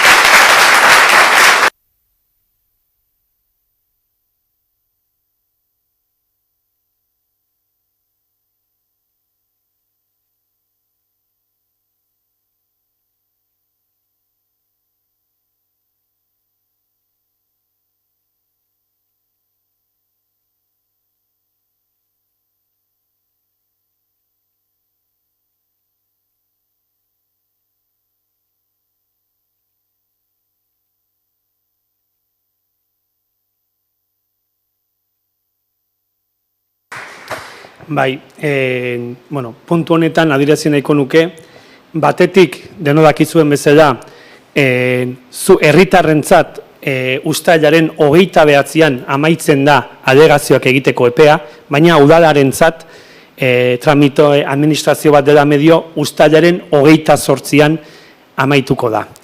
Gaur bertan, eguardian, bidali diegu gainerako alderdi guztiei udal gobernu honen proposamena alegazioetan, egia esan, hirigintza saila indartu egin behar dugu, denok badakigu, hau ez dela edozein izapide, honek herria erabat baldintzatzen du hurrengo urte eta hamarkadetarako, eta horregatik kanpo aholkularitza bat aditua dena hartu behar izan dugu, iruditzen zaigulako hurrengo urte eta hamarkadetako gairi garrantzitsuena dela, eta badakigulako hirigintzan ze lankarga daukagun, eta alegazio hauek egiteko hilabete bat eduki dugunez, aholkularitza, kanpo aholkularitza eta espertoa dana, batez ere plangintzan aukeratu dugu, eta naiz eta astelehenean batzordearen ondotik egingo ditugun gure adierazpen publikoak, bai adieratzen nahi dizuet, astelehenako batzordera eramango dugun gure proposamena izangoa da lazoa ez eta saihesbidearen aldeko alegazio bat. Orduan, guk argi daukagu urrian udalbatza honek bete zuen, hartu zuen konpromisorekin aurrera jarraituko degula. Egia da, bitarte hontan, aldundiarekin behin da berriz saiatu garela akordio batera iristen, baina zuek ondo esan duzuen bezala, aldundiak beste egitasmo bat, lazoaren egitasmoarekin jun nahi du aurrera, eta horregatik, Andoain udalak, udal gobernu honen proposamenez, lazo horri ez eta saihesbideen aldeko alegazioak egingo ditu. Hala eta guztiz ere, astelehenean, ezoiko batzorde bat egingo dugu astelehenean, alderdi bakoitzak bere iritzia eta bere ekarpenak egiteko aukera izango du, eta ondoren publikoki adieraziko dugu, alegazioen nondik nolakoak eta baita ere jarriko ditugu herritarren eskuragai. Eskerrik asko. Bueno, como portavoz del Grupo Municipal Socialista únicamente, primeramente daros las gracias por venir y por trasladarnos en primera persona lo que opináis, lo que pensáis y lo que nos pedís. Al final estamos para ello, para escucharos y también para atenderos. Por otro lado, como bien ha dicho el alcalde, hemos recibido hoy a las 3 de la tarde el informe de alegaciones. Hemos tenido la oportunidad de poder, son 35 páginas, de poder verlo por encima y necesitamos un tiempo para estudiarla y para poder hacer las aportaciones que consideremos necesarias y que sobre todo irán en defensa de las alegaciones que presente este ayuntamiento. Y no tengo, no quería entrar nos sentamos no en la última fila, nos sentamos donde había sitio. Cuando llegamos entendemos que lo importante es estar. Nosotros estuvimos, igual que estuvimos y que hemos estado en todos los foros. Allá donde se nos ha invitado hemos ido y cuando se nos ha pedido hemos estado. Cuando vino el diputado foral estuvimos los 5 concejales del Partido Socialista aquí y le dijimos a la cara lo que pensábamos y lo que le pedíamos. Entre otras cosas, que diese la cara y viniese aquí a explicar ese proyecto que ellos defienden como suyo y bueno para Andoain, pero que nosotros discrepamos.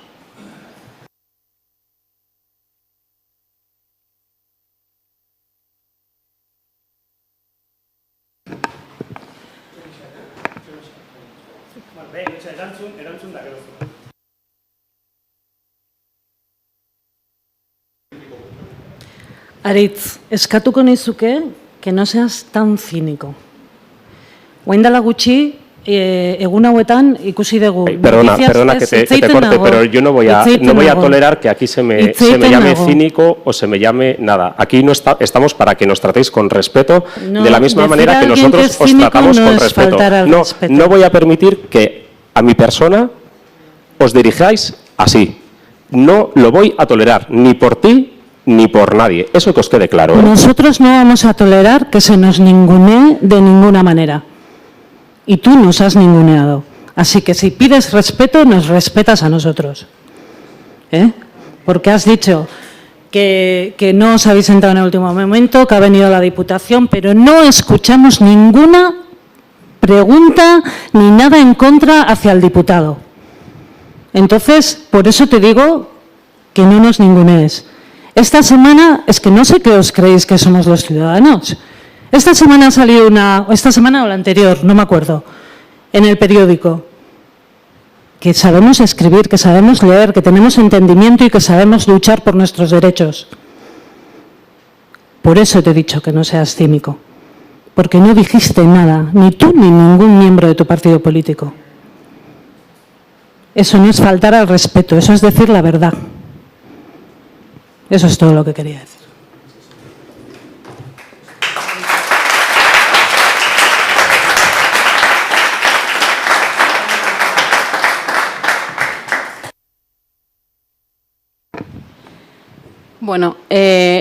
Ni aurrena lehenengo gauza azaltzea, EAJ-an doaingo taldeak ez dula inondik inora herritarrekin liskarra sortu nahi, esan nahi, azkenian gu gure postura politikoa, pertsonala edo dana dalakoa azaleratu dugu, eta noski ulertzen dugu iritziak, ideiak eta eske beti ez dira bat etorriko onduan daukagunakin, hori errealitate bat da.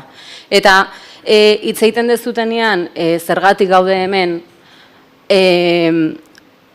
pixka sentimental jarriko naiz, ni adibidez naiz pertsona bat oso sentikorra, eta nik badaki zertara etorri naizen honea, eta noa di joan ere bizitza. Eta aipatu dituzun inspirazio politikoak futuro horiek ez datoz bat nerekin. Orduan, azkenean, apelazioak dira, eta apelazio horiek ere, mindezakete. Orduan, besterik gabe, komentatzea batik. Eta zergatik gaude hemen, jarraitzen dut. Gure herria ere inporta zaigulako, gure bai gehan da indarrak, eta zuek plataforma bat zeate, eta eskubide osoa daukazute, zuen pentsaerak eta defendatzeko, eta oso ondo iritze zait, baina ulertu bardare bai, badagola beste andoaindar talde handi bat, ez dagola zuekin bat. Hori errealitate badare bai, eta zenbakiak dira. Eta errealitate bat islatzen dute. Ze 180 hori firmak, 3.000 firma. Andoainek 14.000-tik gorako biztanlea dauka.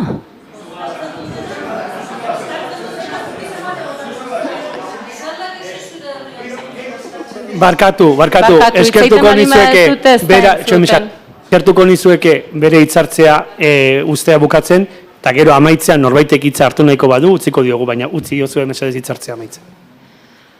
Asuntoa, zenbakia dira, eta badakigu, hauteskundetara juten dela,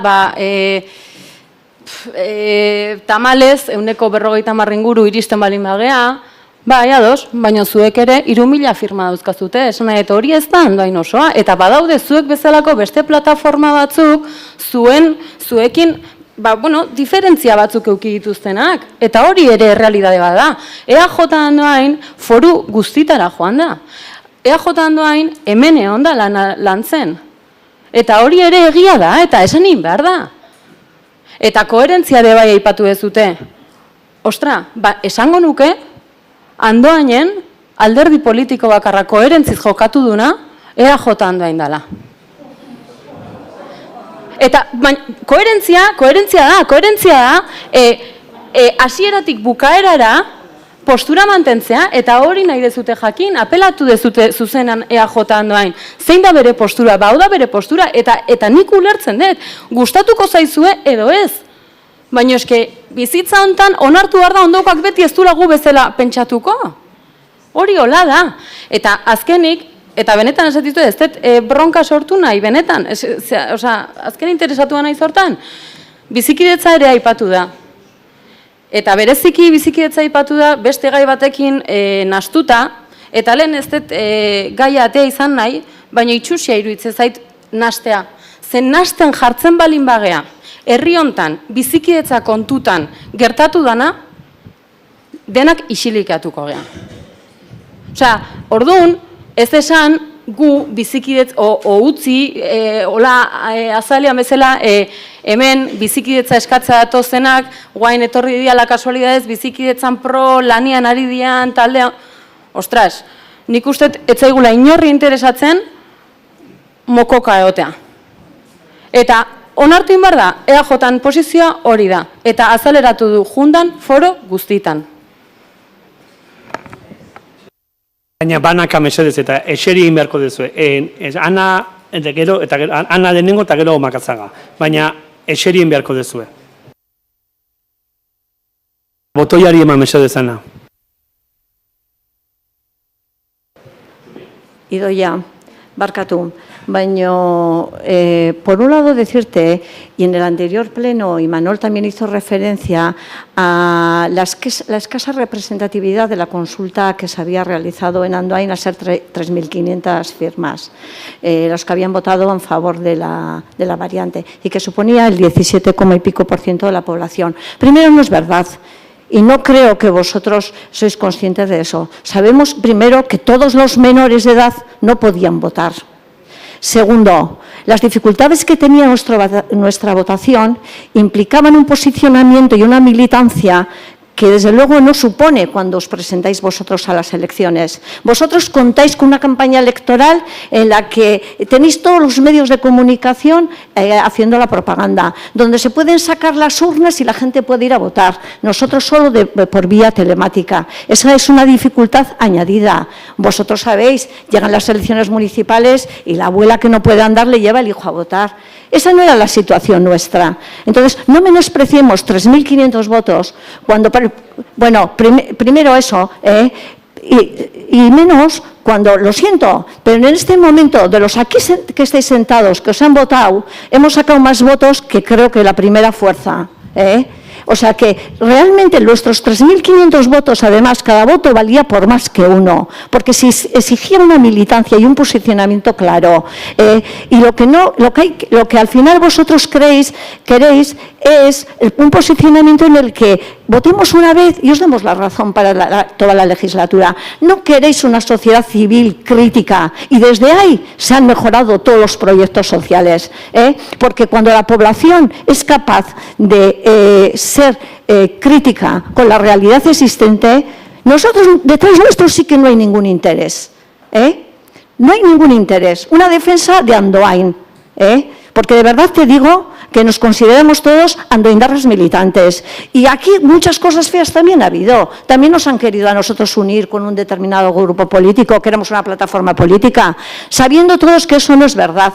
Porque además, si estaría yo en una plataforma política, tendría derecho a decirlo y lo diría claramente. Entonces, creo que hacéis una lectura de un posicionamiento de este pueblo que desde luego va en contra de todos vosotros. Y cuando decimos de no hablar, hemos echado en falta no solo que no participará el Partido Socialista, Podemos, Podemos, o Carrequín, ya estoy un poco liada, pero bueno,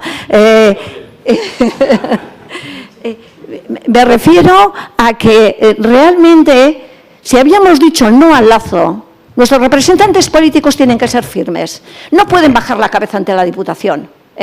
Y aquí os han elegido para defender los intereses de Andoain, no los de la Diputación. Para eso votamos junteros.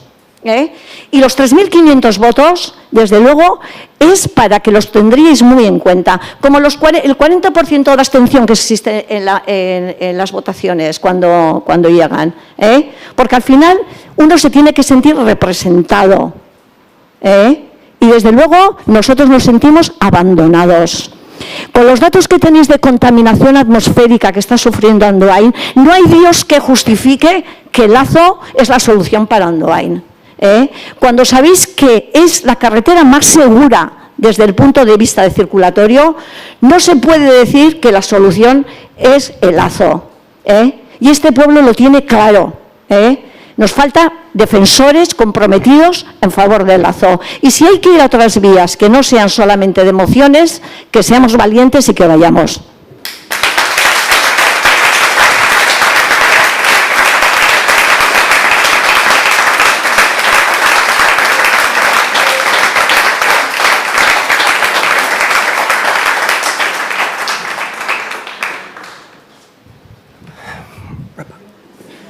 Hay que apretar o... A ver, yo te voy a hacer una pregunta. Mira, yo no voy a entrar en speech políticos ni de faltas de respeto ni nada. Solo te hago una pregunta. ¿Qué beneficios tiene el lazo? Perdón, ¿qué beneficios tiene el lazo? A ver, tú como representante política y como dices que la mayoría de este pueblo está en contra, es que alguien les habrá dicho o les ha vendido los beneficios que tiene el lazo. ¿Me puedes decir, por favor, y aquí delante de todos, qué beneficios tiene el lazo? Porque claro, si estás defendiendo algo tendrás que saberlo, digo yo.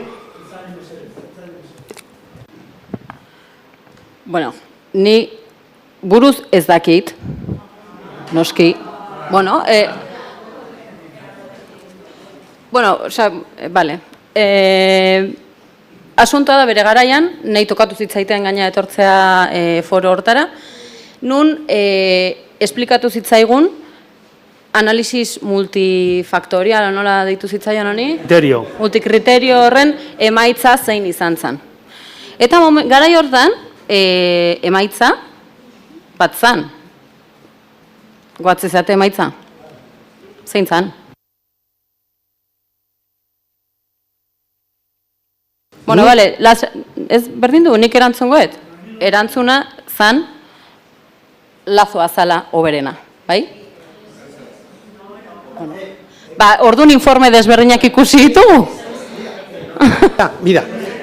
Mira, te voy a decir una cosa, es un poco para que os centréis. Eso no es verdad. El Lazo se divide en 4 fases. Bueno, el Lazo no, las alternativas que había. Unas eran en seguridad, que ganaba la variante por fuera, vamos, la gana por goleada. La segunda era afección municipal, afección al pueblo, le gana por goleada.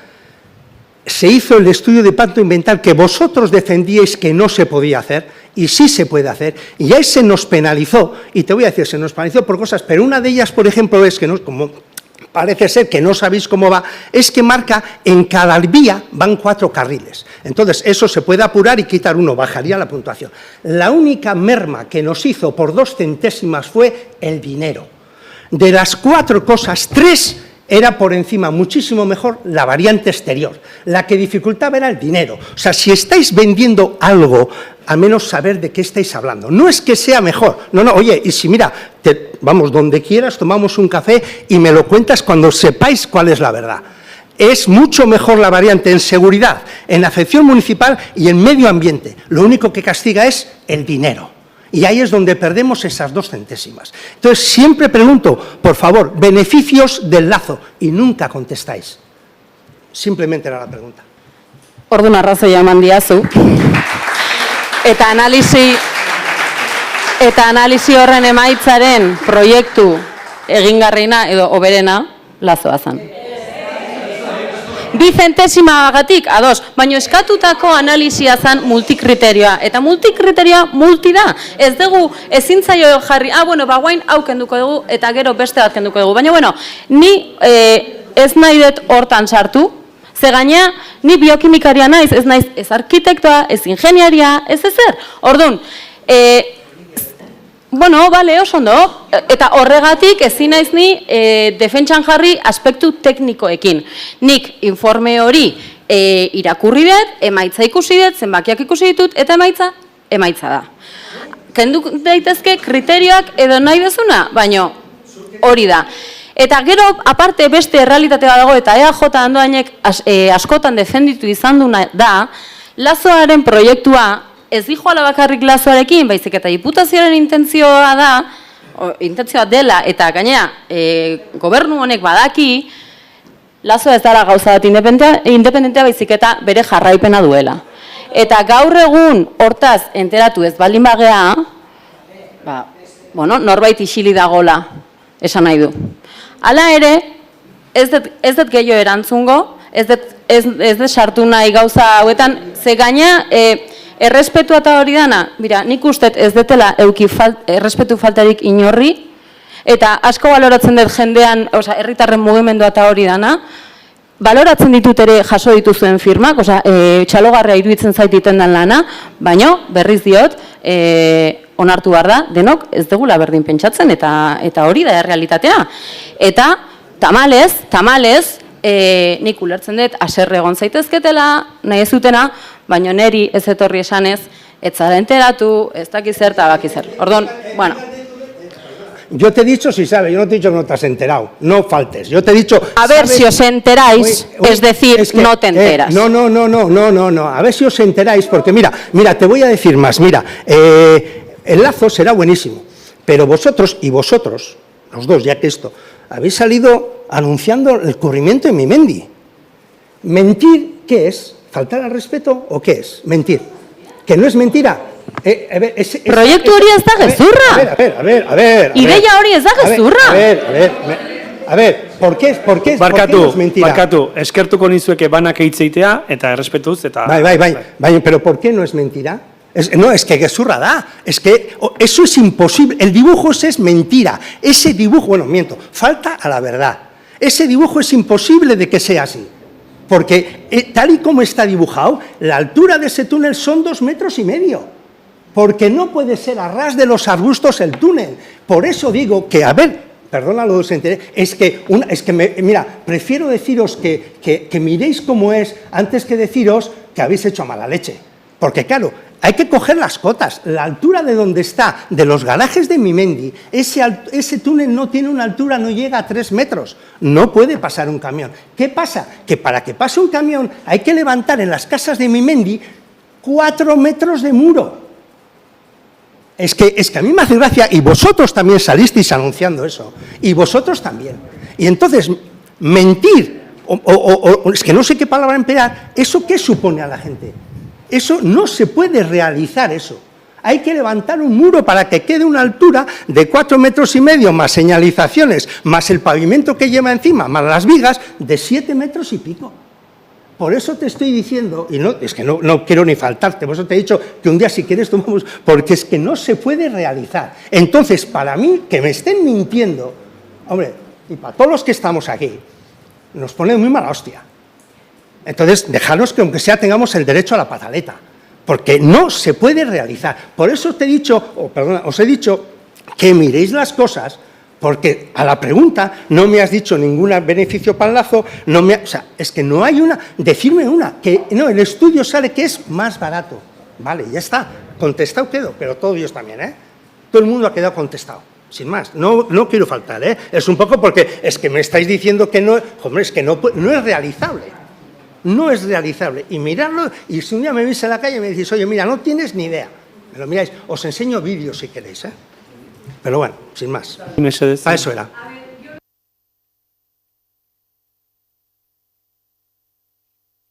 Txoin bizkat.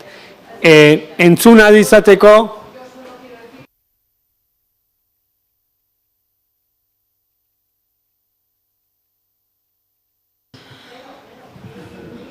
Bueno, apelatzen zait, jendea enteratzeko, ez? Apelatzen zait zuzenean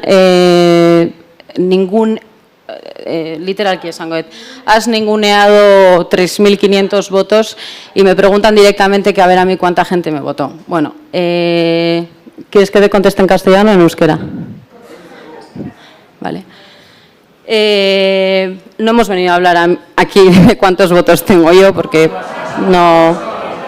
Yo lo único que he dicho es que 3.500 votos es un porcentaje de un total de un pueblo, sobre todo contestándoos a vosotros de que vosotros habláis del pueblo. Y cuando se dice el pueblo quiere, tienes que estar muy seguro que todo el pueblo quiere. Y eso no es verdad. Entonces, habláis también, bueno, será la mayoría, será casi la mayoría, no lo sabemos, porque nosotros en casa... tanto que se dice que las cosas se hacen como, pues no sé, como sin pensar, sin saber, pues bueno, nosotros, dentro de nuestro partido, se nos ha venido a explicar el proyecto, se ha intentado pensar en pues, las alegaciones posibles que había, etc. O sea, se ha ido trabajando el tema. Y entre todo eso, dentro de la opinión y la posición que tiene cada partido, pues toma las decisiones. Habláis también de que os habéis sentido abandonados y que aquí se viene a defender al pueblo. Repetís esto. Claro, yo vengo a defender a la parte del pueblo que como decís, pues me ha votado. Y como os digo, defiendo parte de ese pueblo que no piensa igual que vosotros, igual que el PSOE hace, igual que Bildu hace, y punto. Eso es así. Y no voy a hablar más, porque al final no... Bai, eskertuko nizukena, Garbiñ, bai eskertuko nizukena guztiok entzuteko hitzartzeak egitea mikrofonotik.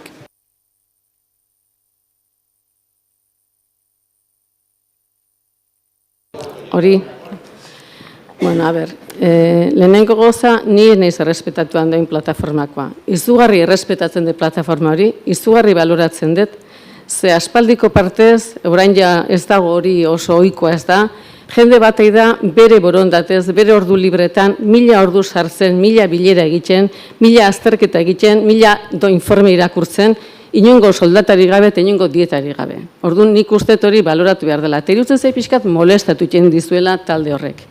Esan dut bezalanak, hasieratetan pixka lotu nahi zitzaion partidu politiko bati, edo hildo politiko bati, demostratu da oso espektro zabaleko jendea dela, eta bere interesa bakarrekan izan dela Andoain defenditzea, edo Andoaingo interesa momentu enten. Hor lehenengo hori, ze ja ez da lehenengo aldia, zuen alderdiari pleno egitan, entzuten dizkio dela pixkat, respeto eta Andoaini buruz, pixkatolako, zentzu perioratiboan ez zuzentzea. Orduan nik beraien lana reibindikatzen dut. Baina gaina esaten dut ez nahizela, errespetatu Andoainekoa, hemen asko gaude ez geanak errespetatu Andoainekoak. Baizik eta baitere Andoainder hiritarra gera, eta pensatzen dugu berai bezala, eta beraien alboan gabiltza reibindikatzen gu nahi deguna. Orduan, asko gea, zuek esaten duzuen zenbakiak. Asko gea, eta zuek esan dezuleno, ordezkatzen dezula, bozkatu zaituenak, uste tokerzua zela, hortik amaldimazoaz. Nik uste dezala horrela, baina horrela balitz, esango dizut baita eta ausartzen ez esatea, badakizula zuko sondo, EAJ-ko PNV-ko botante asko dagoela, Lazoren proiektuaren kontra dagoena. Argi eta garbi esan du, eta manifestazio joten da, eta alegazioak segurazki presentatuko dituzte. Oztuk hori, oso ondo dakizu, maioriak eta minoriak denetan alderdi guztietan nengo dira, alde gaudenak eta kontra gaudenak. Baina, egia da, hiritar zenbaki importante bat gaudela, eta hori irakusten ari gea alegazioetan, firmetan, bozketetan, agerraldietan, desente, ez noski denak, baina desente gala, eta beste atzu bere etxean gelditzen direnak ere bai, Lazoren kontra gaudenok, eta Andoainako gauza hobe bat nahi degunak. Hori lehenengo sarrera bezala. Bigarrena esango nizuke esan dezula, PNV izan dela koherentea, barkatuko diazu, baina uste justu hori ez dela. Ze 2011an, PNV-ek saldu zigun variantearen proiektua. Zuek orain buzonet, diputazioak orain buzonatu duen bestelaxe, orduan buzonatu zuen variantearen proiektua. Beraz, koherentzia ez dago, lehen ura zan onena, Andoainek ura behar zuen, trafikoak hori behar zuen, eta 15 urte beranduago beste proiektu batekin zatozte. Beraz, koherentzia ez dut ikusten. Esan diozu iritziak direla, eta bakoitzak iritzia defenditzen dula. Niko handikan zuen iritzia firmea, eta makazaga jain dizu nikin behar nizun galdera, ez dut orain arte entzun, porque beti entzun dut, Lazo da hoea. Baina ez dugu inoiz, zuen iritzia entzun, zergatikan ezin daiteken beste egin, ez da hemen inoiz, azkeneko plenotan etorri geanean iritarra gai honi buruz hitzetea, ez dugu argita garbi, PNV-ren iritziak, irizpideak esateko guri konbentzitzeko, benetan proiektu hori zuek defendiatzen duzuen hori dala honena. Ez dugu entzun. Iritziak iritzi, baina zeintzu dira iritzi horiek, zertan oinarritzen zeate esateko hobea dela Lazoa, hori bat. Eta bestea esango dizuke, leheno esan dizuten bezala hasiera batetan, nik uste ja akta jasotzen dezunean, ez zehala zure botante bakarrikan ordezkaria zela, Andoaingo herriaren eta Andoaingo udala dauzka 17 ordezkari. Eta iritziak iritzi hortarako dira plenoak, hortarako eztabaidatzen dezue, gero adostasun batea iristeko eta botazio batea iristeko. Eta gehiengo batek, udal honetan, gehiengo batek bozkatu dunean, zuen kontrako botoarekin baino, gehiengo batek bozkatu dunean, Lazoa ez eta saihesbidea bai ulertzen da denok udal bezala eta ez partidu bezala hori defenditu behar dezuela. Eta hori da, guain arte, hori esan edit genizuena, hori faltan bota degula. Voy a resumir un poco en castellano porque me decía una señora que no entendía. Decía que yo creo que Respeta Andoain es una plataforma que hay que reivindicarla porque es un modelo de trabajo que hace mucho en Andoain no habíamos visto. Es una plataforma muy transversal. Muchísima gente ha metido muchísimas horas y creo que deberíamos de valorar, y no voy a decir que despreciéis, pero creo que os ha molestado un poquito esta plataforma, porque es una plataforma bastante transversal que ha superado un poco algunas etiquetas que se le quería poner. Y decía que, Idoia ha dicho que si su partido es algo es coherente. Yo creo que la coherencia es justo lo que hay que achacarles que no es coherente, porque el año 2011 nos vendieron un proyecto que es el que queremos, mejorado por supuesto, y ahora nos viene con este otro que es mucho peor. Entonces la coherencia yo no la veo. Y por otra parte creo que el pensar que estás representando solamente a los que te han votado es una equivocación, porque claro, si hay que trabajar por el pueblo de Andoain, ¿y qué pasa a los que no han votado? Es decir, creo que una vez que formáis y cogéis el acta, es una corporación de 17 miembros que tiene que intentar llegar a acuerdos y defender lo que se aprueba por mayoría. Y creo que os ir defendiendo un poco vuestra postura, pues no es mucho representar al pueblo.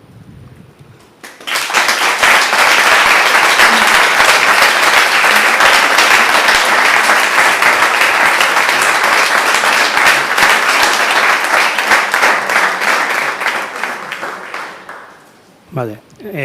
Beste hitzartzerik, beste hitzartzerik ezean, bai.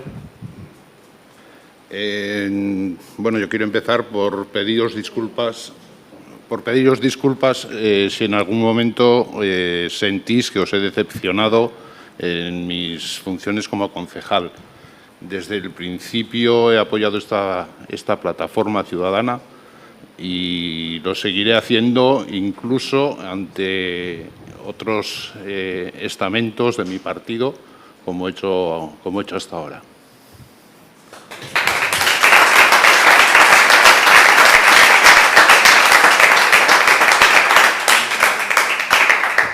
Orduan, beste hitzartzerik, bai.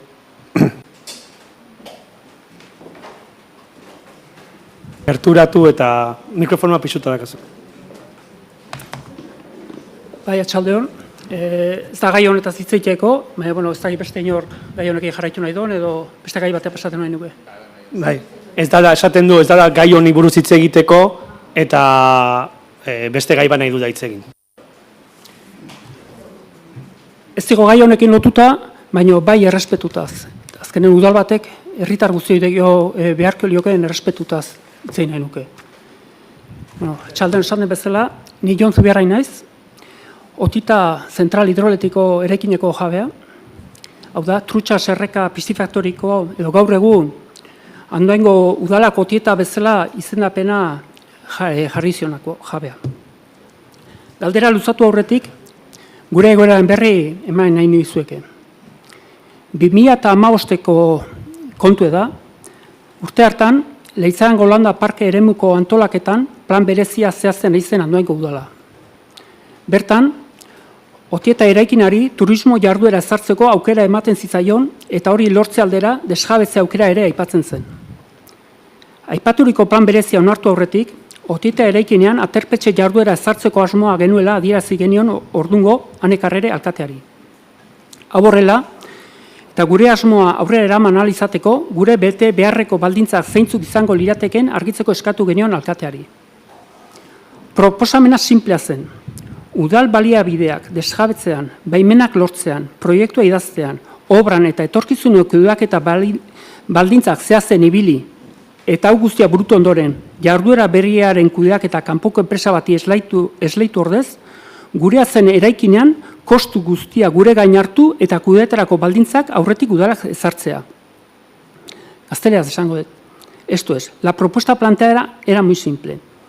En vez de utilizar los recursos municipales para comenzar con el proceso de expropiación, conseguir todos los permisos, redacción del proyecto, ejecución de obra, definir criterios de gestión para la nueva actividad y para que al final adjudicasen a una empresa externa la gestión de la misma, nosotros haremos frente a todos los gastos de la tramitación y obra en nuestro edificio y que el ayuntamiento definiese los criterios de gestión que creyesen oportunos para la nueva actividad. Garai hartan, gaia jorratzen hasi baginen ere, Leitzarango Landa Parkeko antolamendu plan berezia gehiago atzeratzerik ez zegoela eta zegoen moduan onartuko zutela esan ziguten. Bien bitartean, gure proposamena jorratzen jarraitzeko konpromisoare hartu zen. 2016ko abenduan, eginiko osoko bilkuran, Leitzaran Landa Parkeko eremuko antolaketa plan berezia behin betiko onartu zen. Bien bitartean, Ura agentziak jarduera horri oniritzia eman ahal izateko, uholde mailak zehazteko ikerketa hidraulikoa burutu beharrean aurkitu ginen. Emaitza zein izango zen jakin gabe. Ikerketak emaitzak aterpetxe jarduera posible zela baieztatzen zuen. Plan berezia onartu eta lehenengo aldaketa jorratzen hastearekin batera, Otieta inguruan, tirolina eta bia ferratako jarduerak aipaturiko plan berezian txertatzeko asmoa adierazi zuen Andoaingo udalak. Jarduera hau sartzeko finantzaketan parte hartzera ere gonbidatu ziguten. Baina prest ez geudenez, udalak aldetik udaren aldetik harremanak eten eta tespetxo goaia plan bereziko lehenengo aldaketan ez sartzea erabaki zuen. 2019ko irailean osoko bilkuran Leitzaren landa eremuko antolamenduko plan bereziaren lehenengo aldaketa onartu zen, gure proposamena baztertuz. Geroztik, Andoaingo alkate aldaketak gaia berriro mahai gainean jartzea ekarri zuen, eta denbora luzez landu ondoren Andoaingo udalaren eta gure artean hitzarmen bat sinatzea lortu zen. Hitzarmen hau 2022ko ekaineko osoko bilkuran onartu zen, kontrako botorik gabe. Naiz eta EH Bildu eta Podemosek abstentziora jo. Bertan, EH Bilduk erabilitako argudioak eskasak izateaz gain, batzuk egiak ere ez ziren. Une honetan ez gara bertan esandakoekin sartuko, baina azalpen bat behar izanez gero, ez dauko inungo arazorik esandakoak egiaztatzeko. Hitzarmena sinatu eta 6 hilabetera, aurkeztu beharreko dokumentazio guztia aurkeztu genuen 2023ko apirilean.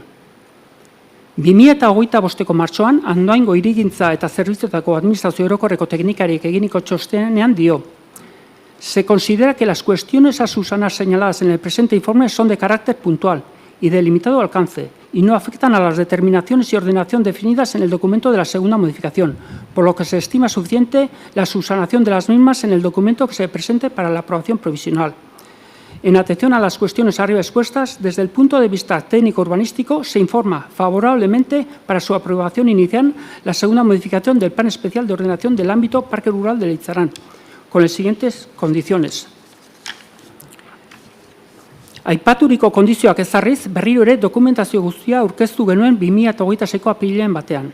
Une honetan, sartutako azken zuzenketa oniritzea eman eta osoko udalbatzan pasatzea falta da. Hemendik hilabete batzuetara, 4 urte egingo ditu hasierako dokumentazio guztia sartu genuenetik. Bidea oso luzea izan da, luzegia. Udala gai honekin izan duen jarrera eta atzerapena justifika ezina dela iruditzen zaigu. Bien bitartean, Andoaingo udalak bultza Andoain bezalako ekimenak bultzatzen ditu, non jarduera berriak sortzeko diru laguntzak ematen dituen. Honelako ekimenak txalotzekoak diren arren, kontraesenean dago. Andoaingo udalak 2022ko ekainean onartutako hitzarmenak dio: Andoaingo udalak konpromiso hartzen du Leitzarango landa eremuko antolaketa plan bereziaren 2. aldaketa izepeditzeko eta bultzatzeko.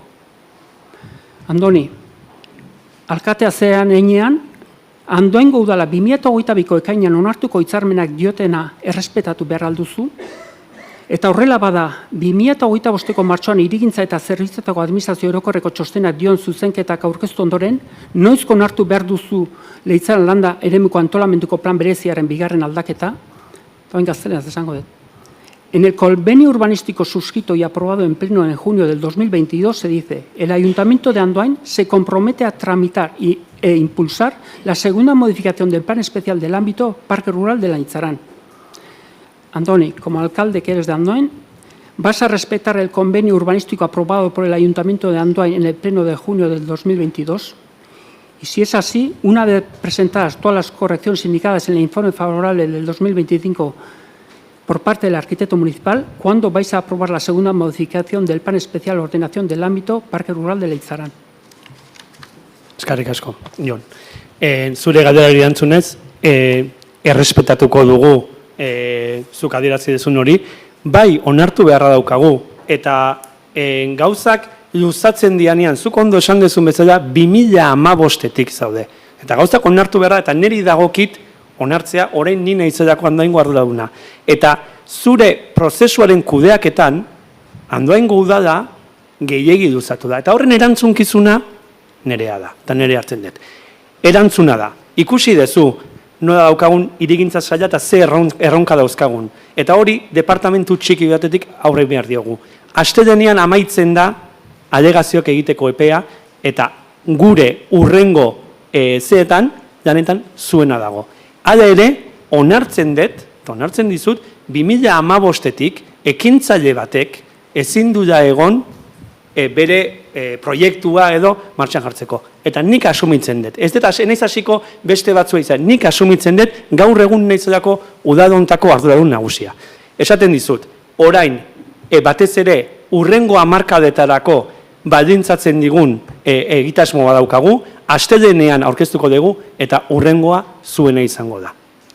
Orduan, eta errespetatuko dugu. Eta barkamena eskatzen dizut, noski, Andoain udal bezala eta arduradun bezala, egia dadako 2015-etik ekintzaile batek ezin duela zailegon. Eta hori onartu behar eta nik hartzen dut erantzunkizuna gainean.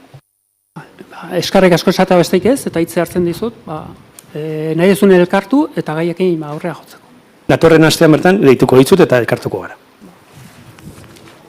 Bueno, besterik gabe, orduan beste gairik ezean, amaitutzat emango dugu udalbatza, eskarrik asko bertaratu zareten guztiei eta etxetik jarraitu duzuen ere. Mila esker.